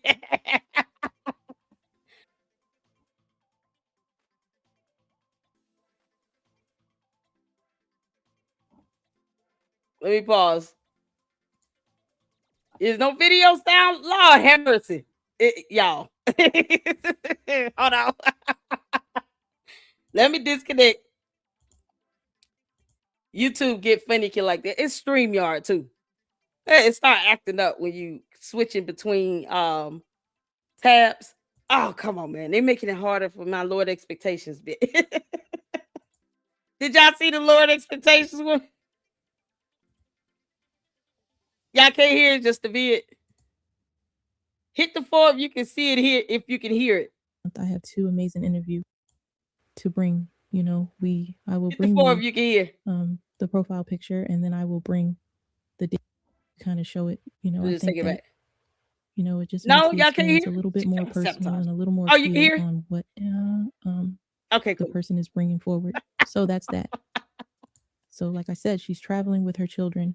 Yeah, she's probably doing some going to family for the holiday. So when she get back, this is what we'll be presenting to you guys, which I think was a lot of fun to do. And don't go checking for me on no app. I'm already don't go off. checking for We me. did this for Gina and Marianne chat, relationship chat. So this is just to add some spice and then to enlighten on how to select a nap, what the process looked like, and then we documented the date to bring. You know, I will bring you the profile picture, and then I will bring the date and picture of us on the date, just to show, not just speak on the process, but to show the actual process. Oh, snap. Y'all, Muppet Malware is going on a date. Girl, you gonna show us the picture? Ooh, that's gonna be so much fun. Oh, Shelby. I'm so sorry, Shelby. Y'all, Shelby's gonna be so mad. She gonna take the date to Red Lobster just to add insult to injury. They going to a seafood place. So I think you all will enjoy that. I'm excited to bring that to you guys. Also, I want to share with you guys. Long sharks. They have long sharks now. I'm very excited. I know. I'm cutting it short. The presentation for the day. I have 2 exciting interviews for you guys now. Date Gina and Marianne relationship chat. It's every Saturday. So moving forward, like when Gina get back, I'm going to make sure I keep it on that Saturday slot, because what we're filming actually on Saturday, but at time I'm uploading it on Sunday. Oh, shout out to you, user 225. He said the date pic will be as real as the check pic. It's gonna have lowered expectations right across the top. Oh, Lord have mercy. Oh, Malware. We all know you still use dial-up. Don't act like you too good for lowered expectations, girl.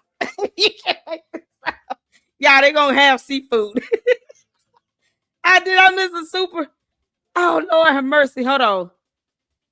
User 225 sent some supers in, y'all. Oh, Lord. He sent the $1.99 in and said, I know it feels crazy when the shark be Yeah. Oh, user 225 says UJ Sean go spell like mouse for stage for gingivitis. And user 225 says ball talk is soft in that fake low B in my voice. That's how she talk on the phone to Shelby. You know, I'm swimming in the Atlantic Ocean.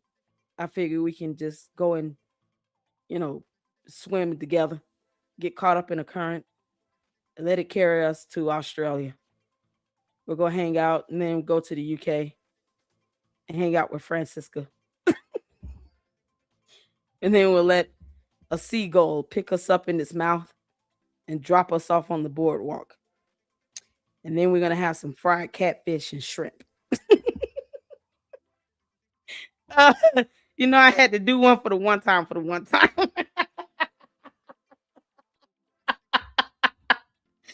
This is our transformative Fair Use Act video. Okay. We got to transform everything, okay? Transformative Fair Use Act video because she doesn't understand copyright laws. User 225 said that they pick William, he as real as that check pick child. It's gonna be a picture of Pink Big Bird.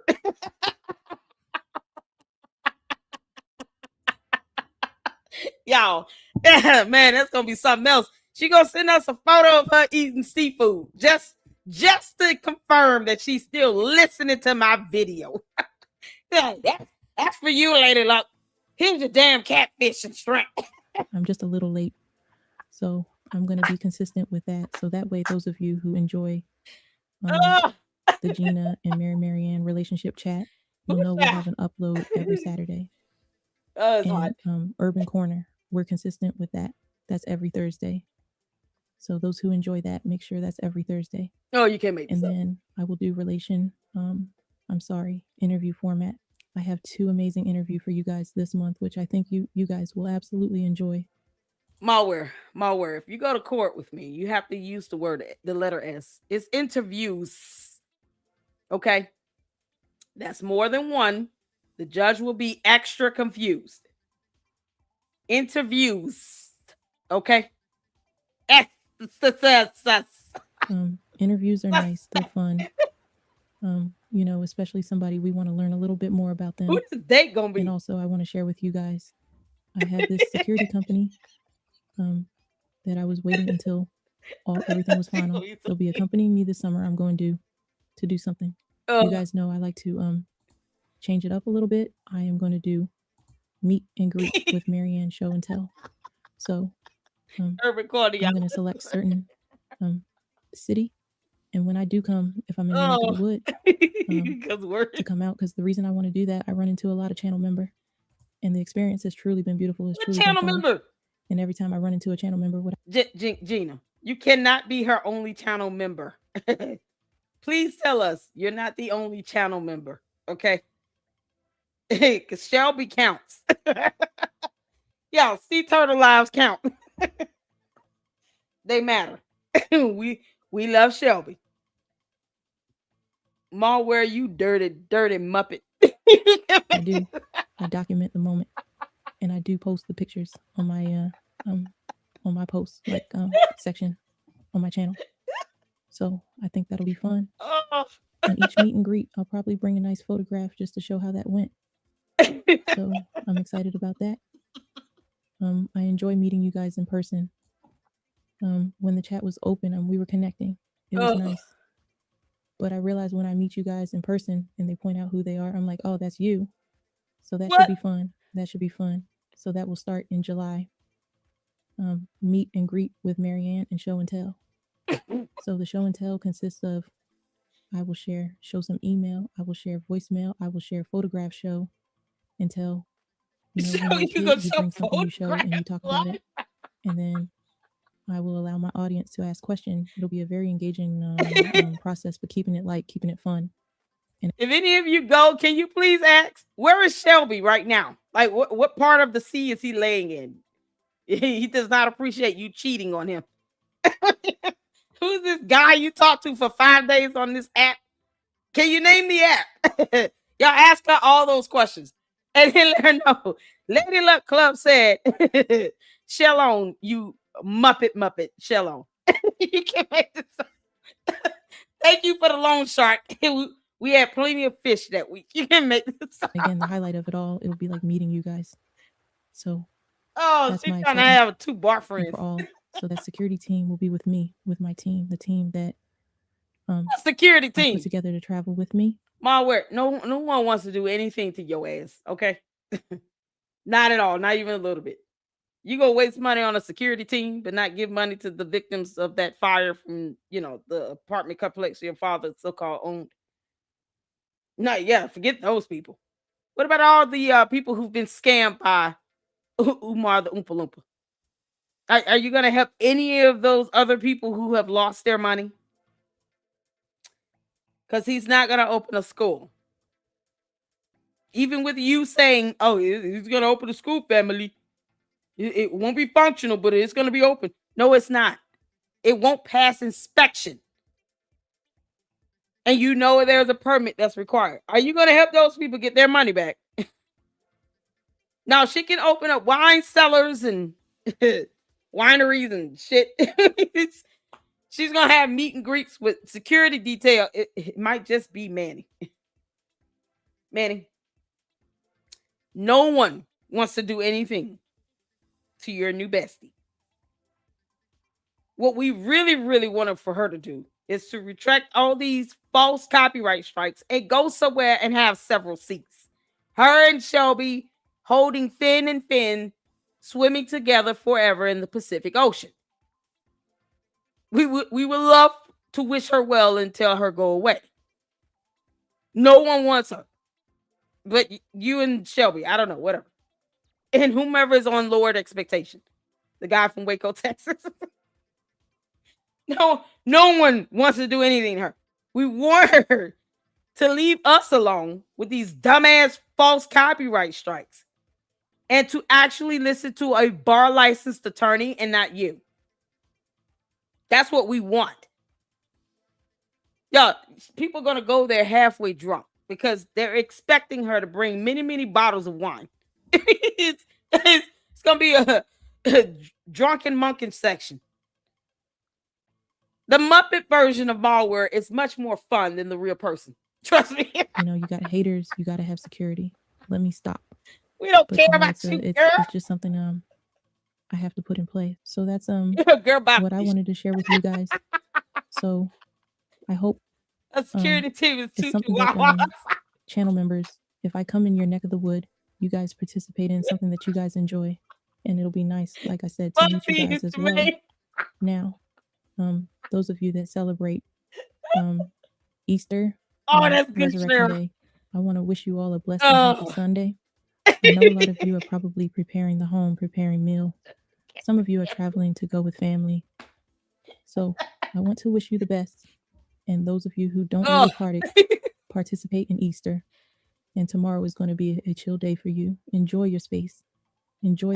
Jesus doesn't like liars, okay? And you can celebrate Easter. Try not to lie or say that people falsely violated federal laws you don't understand. Jesus doesn't like liars. It is a mighty high price to pay for lying like hell. You can't make this up. And she talking about a hater. All because you failed to read. Reading is not fundamental for Muppet Malware. That time off. And if you have children that are home for the holiday, enjoy your loved one. I think enjoying moment, like free time, that's something that's amazing for mental health. I really believe that. I believe in taking time and rejuvenating to regroup. And then it's like a reset button. So I'm big for that. I truly believe in that. I hope it's a blessed day for each and every one of you. In Ohio, we're experiencing beautiful weather. Today was amazing. Now, it rained a little later because I had to make some run to get some chocolate for my table. It'll be garnished, but also as gift for my guests. So it rained, but the weather is holding up beautiful. So we're expecting. Shelby doesn't mind the rain at all, y'all. He's a sea turtle, okay? He's cool with the water. As a matter of fact, he needs it. Keeps him moisturized. Oh, how dare you let Shelby dry out? Oh, you mean Muppet. And beautiful weather as well for Easter. So, which is nice. Ohio, you guys, we could go from 70 and the next day you got to put on the coat. It's 20 degrees. That's not something that's not, not it's common for us. Put it that way. Y'all, it's called weather. Weather. That's how weather works. So, I'm going to keep this short. I'm going to keep it sweet. Usually I do this with Gina, but before I leave, let me recap. Like I said, I picked the dating app. I picked the dating app that I felt was a better fit for me because what I learned, I really did my research and she explained her process. What I learned. She did some research on a dating app, but not on copyright laws. The audacity. How dare you? Malware. How dare you research dating apps, but not copyright laws? Is Gina going to tell you that you're wrong? Is she going to tell you might want to contact your attorney? Are you serious? Shelby said he'll help you pay for the attorney's fees. It seems like you're broke as hell if you're resulting to listening to, Manny, I'm so disappointed in you. And he's only using Chat GPT because he didn't go to law school. You can't afford an attorney. How is she affording the meet and greet? Oh, she's going to have a security team. Where is Buster? Have y'all seen or heard from the dog? Malware, Muppet Malware. I want you to produce this Muppet Buster dog. However, that needs to happen. We're concerned about the dog. We want to know if he's alive and okay. Where is Buster? Hashtag where is Buster? They're not, the concept is the same for all the dating apps. Each of them gives you their unique feature. Like I said, the one that allows you to talk with an individual without exchanging your real phone number, which the app is a buffer. I like that. I know, right? Think that's a nice feature, oh my God, especially for women until you get to navigate who you're dealing with. She can't research, how checks work, but yeah, she can research a dating app. She won't research copyright laws or Fair Use Act. No, that's But that dating app, lowered expectations is not that even difficult. Been around for decades, girl. And there's also one that allow the woman to make the first move, which I like that too. What? I kind of like that feature, but again, some women prefer the guy to make the same move. Like I said, they all give you their own little feature. So I think it's important to kind of research the dating app to see if it fits you. And if it fits you. Muppet Malware, what move are you going to make first? Are we talking about like the first kiss or the first Shelly? Oh, Shelby gonna be so pissed. She's gonna be retracted in her shell for a week dealing around with Wacos. Yeah, this guy on lowered expectation. Hank is his name. Yeah. I think you'll have a better success rate instead of just picking a trendy dating app or just getting on that dating app because your friend or your brother or your sister or your cousin's on it. See if it fits you to help you get success to get as much. Malware, you can't get on a dating app that your brother and cousins are on. Do you understand how weird that is? She's worried about a security detail. No. We should probably have security detail. You want our personal information. You dumb Muppet. you trying to get our personal information from false copyright strikes. If anybody needs security details, we need them. All the content creators you filed these false copyright strikes against. No, we need the security details. I'm gonna have to get me a Buster. It's gonna be robotic. I can't believe this Muppet. She says she's trying to make the first move on a dating app where her brothers and cousins might be on. You can't make this up. What is it called? Family Triangle Singles 101? What do you mean? You can out of that damn app. And also, when I was selecting the individual, I really focus in on the bio. I think that's important. I think a lot of people, they get on this. I'm speculating now. Why? They're just swiping on attraction. Oh, I Lord. look at the bio just to see, is this person going to be a fit for me? Because I think in the person bio, it's giving you a glimpse of who that individual is to see if, like, do we have anything in common? Will this work for the both of us? That kind of stuff. So I was big going. And again, she's going to tell you why she picked her up. She's going to tell you what was her credential for picking her candidate. My biggest one was reading the app to see if that person and I kind of had a connection. And then when I connected with that individual, I kept the conversation about 4 days, meaning the texting conversation. And then I graduated on the phone on the app without exchanging number. And then on the first date, which was present, like I said, I didn't have a negative experience, even though I was. Oh my God, you went on a first date? You cheated on Shelby. How dare you? Was it your brother or your cousin? Could you just say it? you just said this app could have your brothers or cousins on it. What do you mean? And she talked about a security detail for the haters. No, I think your own relatives are the ones you might have to look out for. They might not be too happy to know that you've already committed yourself to Shelby the Sea Turtle. I can't believe this. She's talking about something that's designed for dating where her brothers and cousins could be on it as well, using it. Oh dear Lord. When Gina dear Lord. Brought the idea, I cringe a little. I'm like, I don't know, because I don't do dating app. But like I said, it wasn't a bad experience. Went on a date? I used precaution, of course. Did you? And then even though like I said, the app, the concept is the same. They break down safety feature. She said she used precaution. Oh my, you realize a plastic trash bag is not proper precaution. Malware, Muppet malware. You can't just use a trash bag. That's not going to work. This is unbelievable. I mean, if it's your brother or cousin, why even go through that? For male and female. And that's another thing when you really kind of look over the app to see if it fits you, you can see, hey, I like these feature safety better than this feature safety. So that's how I moved. Yeah, she's definitely like Umar. And stuff like that. So when we get back, what we will do, we will be showing the documented date to you guys. To show you guys how the process went for each of us. She went on the profile picture. We'll be bringing photograph with the person. No, we'll be just documenting the date. No, you can't. Picture of the meal. You can't. You can't. You know why? Because that's called doxing. What if this person, your brother or cousin, does not want to be known? You can't bring a photo of someone from this dating app. We have no idea the name of it. And I don't want to know at this point because you're talking about brothers and cousins using this app. So no, thank you. Lowered expectations would be a better option for you, but whatever this dating app is all yours.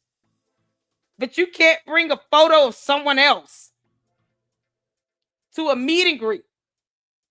They have to give you permission to use their photo. They're not putting themselves out there on their own.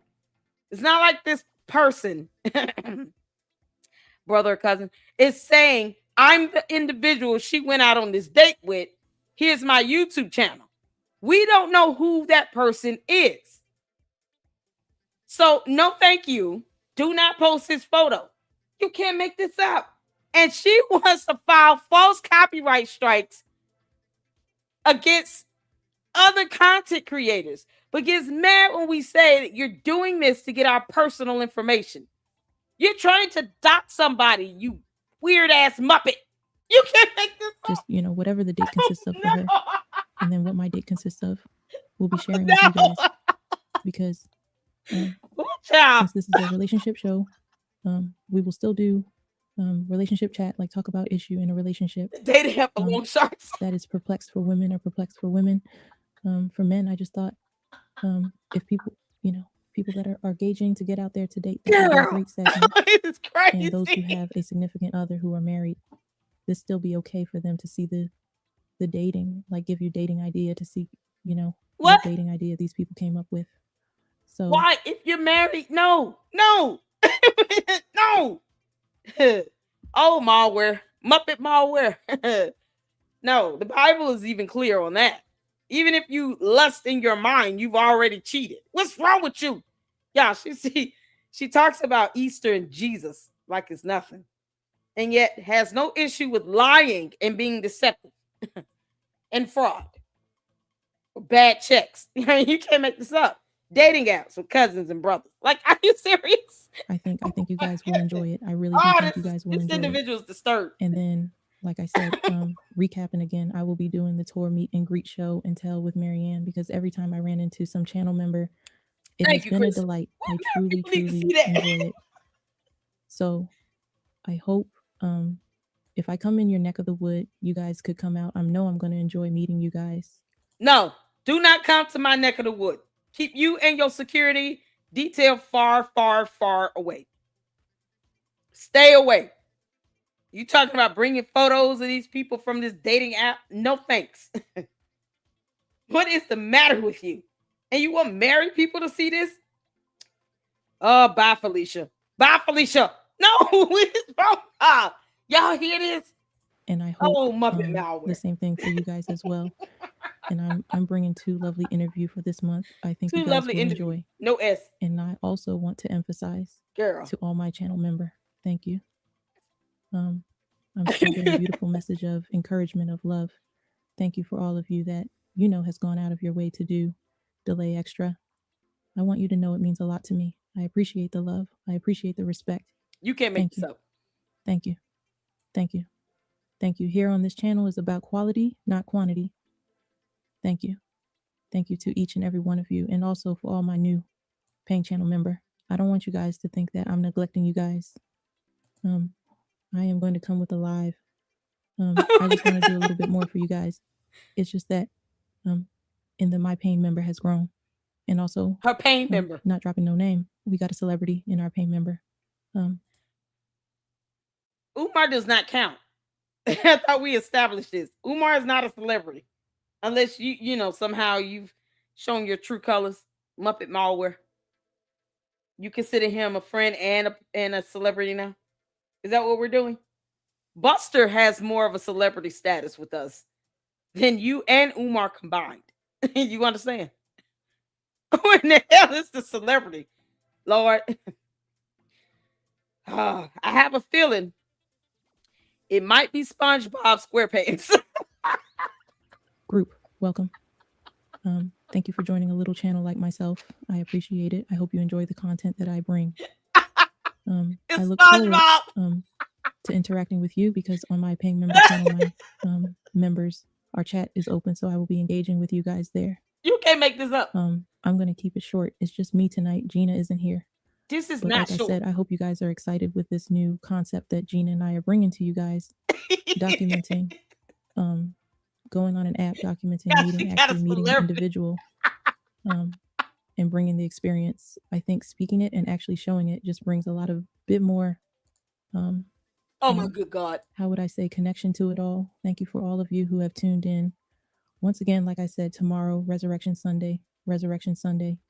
Some of you that celebrate it, I hope you have a blessed and happy Sunday. May you all enjoy tomorrow.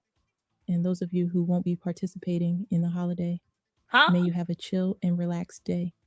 Again, enjoy your space and be at peace. Thank you for all of you who have shown me love, who have shown me respect.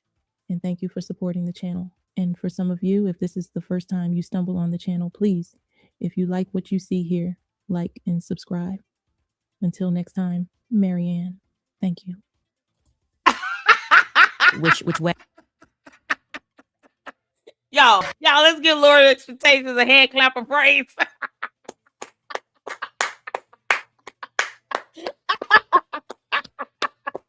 All right, y'all, this is crazy. Oh, my dear Lord. Oh, that was too funny. Let's give Lord Expectations a hand clap of praise in celebration of Easter. Malware, please stay away from us. Do not come to our neck of the woods. I'll rebuke you. How you doing dating out where you may have brothers and cousins on it? Oh, y'all. Oh, this is too fun. Oh, let's get in this last supers up in here, y'all. Use a 225. Thank you so much for all the supers. He said like 6 of them in a row. I appreciate you. Yeah, this has been a very, very fun segment. And I had to do this because, I have to file a counter for her fake ass copyright strike. You can't make this stuff up. I just sent you commercial fits right here with Lord Expectations. Did you? Oh man, y'all, this is something else. Oh, and S-File sent us a photo, y'all. Hold on. Oh, y'all, Cheryl sent us a commercial. Let me know. Hit the phone if you can see and hear it. I must have the wrong house. Sister. Oh, I missed you so much. They waited up all night for you, It's a long way from West Africa. Oh, coffee. He's here. I brought you something from far away. Really?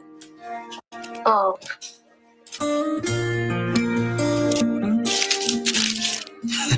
What are you doing? Oh. You're my present this year. Oh. The best part of waking up It's Folgers in your cup. See? I smelled it. He's back. Ryan, you have to leave. What? What are you guys talking about? We know what's going on here. We know you're trying to each other. What? No. Oh, please. Brothers and sisters, don't look at each other like that. He sent you to West Africa for a reason, Ryan, to separate you and your sister. You're crazy. Oh, yeah? What's this? He's my present this year. Jesus Christ. Okay. We're Oh my God. I'm your son, and I'm in love with your daughter. Oh, no. Ryan, what is in that box? What's in the box, Ryan? It's mine. It's a protection.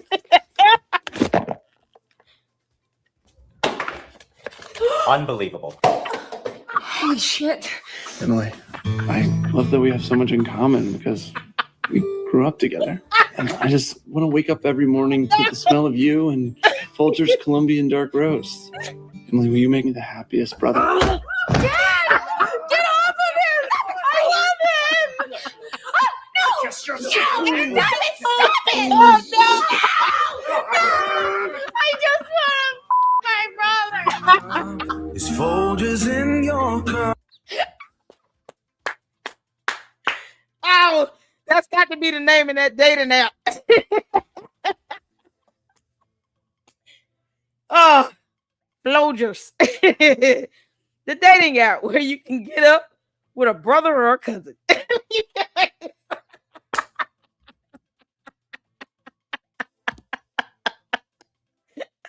Y'all. That's a dating app. That damn whooped his ass. Oh man, you know my stomach hurt. Y'all, Malware, Muppet Malware was telling us how she's on a dating app that can be utilized by your brothers or your cousins. I'm saying, like, the devil is a liar. What are you talking about? Why would you want to use a dating app that your brother and or cousin might be on? What do you mean? Don't get matched up. She thinks that she needs a security detail to keep and protect her from the haters. Don't anybody stun her ass. No, we need security detail from her and her brothers and her cousins. You can't make this up.